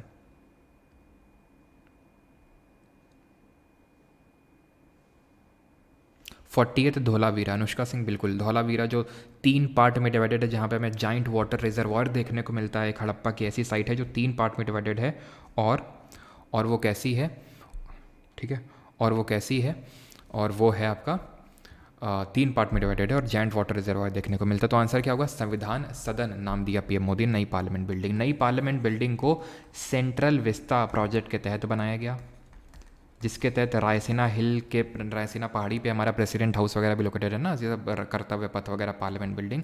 तो इन सबको रेनोवेट किया गया, क्योंकि ये सब पहला जो हमारा प्रेसिडेंट हाउस हो गया, ये जो जितना भी है, ये सब एडविन ल्यूटियंस और हर्बर्ट बेकर ने डिज़ाइन किया था इसको। एडविन ल्यूटियंस और हर्बर्ट बेकर ने, जो भी रायसीना हिल्स के आसपास जो हमें इंपॉर्टेंट बिल्डिंग्स देखने को मिलती, इन्हीं दोनों लोगों ने डिज़ाइन करी थी, इंक्लूडिंग दी प्रेसिडेंट हाउस। अब जो नई पार्लियामेंट बिल्डिंग है, इसको डिज़ाइन किया किसने, बिमल पटेल जी ने। इसमें है लोकसभा जो किस थीम पे बेस्ड है और राज्यसभा किस थीम पे बेस्ड है, बताएंगे ज़रा। और एक क्या चीज़ इंस्टॉल की गई थी, जो अभी आपने देखा होगा ओथ सेरेमनी जब ली थी हमारे मेंबर ऑफ पार्लियामेंट्स ने, जो लोकसभा में हमारी 18वीं लोकसभा बनी, तो पीछे दिख रहा था वो गोल्डन कलर का, बताओ ज़रा क्या था। लोकसभा जो है वो पीकॉक की थीम पे है, पीकॉक की, और राज्यसभा है लोटस। इसी पे थोड़ा विवाद भी हो गया था लोटस की थीम पे, है ना, राज्यसभा। और बात अगर करें, क्या पूछा था, हाँ, सेंगोल ये किस वंश से एसोसिएटेड है, किस एम्पायर से, किस डायनेस्टी से? तो ये चोला डायनेस्टी से रिलेटेड है। और ये ट्रांसफ़र ऑफ पावर को सिंबलाइज करता है, क्योंकि जब भारत आज़ाद हुआ था तो माउंट बैटन ने ये नेहरू जी को एक तरह से हैंड ओवर किया था, जिसको कि पार्लियामेंट बिल्डिंग में इंस्टॉल किया गया है इसको लोकसभा में। तो ऑप्शन नंबर डी। ख़त्म होता है इसका सेशन। अब काफ़ी लोग जो नोट्स को लेके पूछ रहे हैं उनको मैं बता देता हूँ क्या कैसे नोट्स। तो नोट्स देखिए ये जो पीपीटी होती है, इसकी स्लाइड पूरी परमार एसएससी टेलीग्राम पे अपलोड होती है, ठीक है। ये पूरी पीडीएफ अपलोड होगी वहाँ पे। मैंने पहले लेक्चर में बोला था कि हैंड रिटन नोट्स अगर आपको चाहिए, कि भाई आपको टाइम सेव करना है, आप नहीं बना सकते हैं, वैसे तो मैं आपको एडवाइस करूँ खुद से बनाओ। अगर किसी कारणवश आप नहीं बना सकते हैं तो आप PYQ पार्ट 4 PDF करके कोर्स दिख जाएगा परमार एकेडमी ऐप में, कोर्स सेक्शन में। वहाँ पे आपको इंग्लिश में और हिंदी में अलग अलग नोट्स मिलते रहेंगे। मैंने डेमो के लिए वो नोट्स अपलोड किए थे, सो दैट आप देख लें कि आपको ये समझ में आएंगे नोट्स या नहीं आएंगे, तो उसी हिसाब से आप अपना डिसीजन ले सकें, बस इसलिए। बाकी तो ये PDF आपका वहाँ पे अपलोड हो ही जाता है परमार SSC टेलीग्राम पे, ठीक है। क्लियर? चलिए, और किसी का कुछ डाउट हो तो पूछ सकते हैं। बाकी रेगुलर रहें, सारे स्टूडेंट रेगुलर नहीं है, मैं इस चीज़ को देख पा रहा हूँ। अब फिज़िक्स एंड केमिस्ट्री के डिस्कस कर लेते हैं कि कब हमें FRBs करने हैं। जो मैंने सोचा है, कोई नहीं, सुहाना यास्मिन, आप परमार एकेडमी ऐप पे या तो आप एक बार अपना मैसेज डाल दीजिएगा, या फिर नहीं तो हम करवा देंगे। अगर आपने कुछ ही दिन पहले PYQ 3 में आप एनरोल हुए थे, कुछ ही दिन से मेरा मतलब है कि जो लोग भी पिछले 15-20 दिन में एनरोल हुए हैं PYQ3 में, तो अब वो उनको लग रहा है कि PYQ4 में फिर से वो करना, तो आप चिंता मत करिए, आपको सब लोगों को उठा के डाल दिया जाएगा। वैसे तो आप एक बार मैसेज डाल सकते हो, ठीक है, नहीं तो हम अभी एक कोशिश करेंगे कि एक साथ ही आपको PYQ4 में शिफ्ट कर दिया जाए। अब जो मैंने सोचा है कि वो ये है कि हम पहले 2 वीक पहले PYQ सीरीज़ ढंग से करते हैं, इसमें स्टेबलाइज होते हैं, नहीं तो बहुत ज़्यादा बर्डन बढ़ जाएगा। जब हम इसमें स्टेबल हो जाएंगे तब हम फिज़िक्स, तब मैं आपको फिज़िक्स और केमिस्ट्री, आप चिंता मत करिए, मैं CGL से पहले तो ऑब्वियसली करवाई देने वाला हूँ, तो फिज़िक्स केमिस्ट्री नहीं होता है तो हम 3rd और 4th वीक ऑफ जुलाई में, इसी मंथ में फिज़िक्स और केमिस्ट्री की भी FRBs कर लेंगे, ठीक है। बाकी सारे सब्जेक्ट की FRB हो चुकी हैं।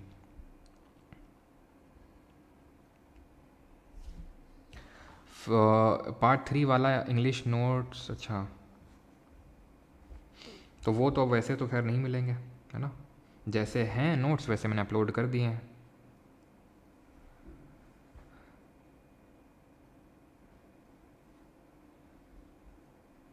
चलिए भाई, थैंक यू सभी को, धन्यवाद।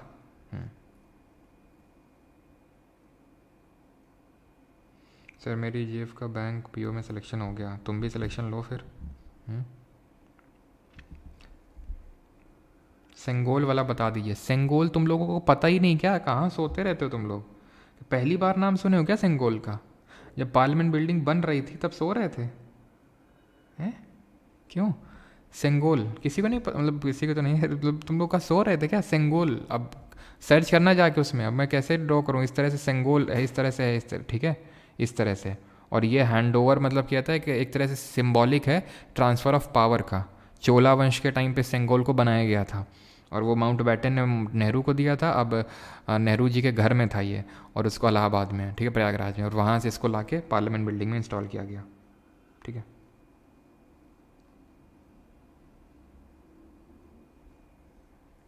PC वर्जन में ऐप है क्या? तो भाई वेबसाइट है www.parmaracademy.in, ठीक है।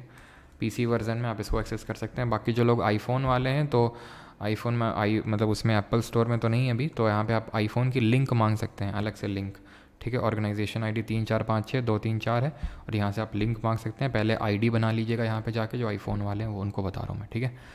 चलिए भाई, अब कुछ लोग बोलेंगे आईफोन वाले प्रिपरेशन ही क्यों करेंगे, बेटा बहुत हैं आईफोन वाले, ठीक है।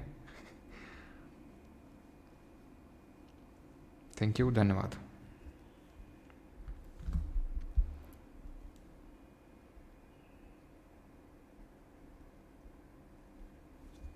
क्या भाई, कुछ दिक्कत विक्कत है क्या? करंट अफेयर के पहले क्वेश्चन है 41st शांति निकेतन, तो और हम क्या बताएं? 42nd ही तो पूछा है, 41st ही तो पूछा है, और शांति निकेतन ही तो बताए हैं क्यों? शांति निकेतन ही तो बताएं। 42nd होयसाल है ये, 42nd होयसाल है। उल्टा उल्टा क्या कर रहे हो? तुम्हारे दिमाग में उल्टा बसा हुआ है, ठीक है, हमने सही लिखा हुआ है, ठीक है। थैंक यू सभी को, मिलते हैं कल लेक्चर 4 में, रेगुलर रहिएगा, थैंक यू।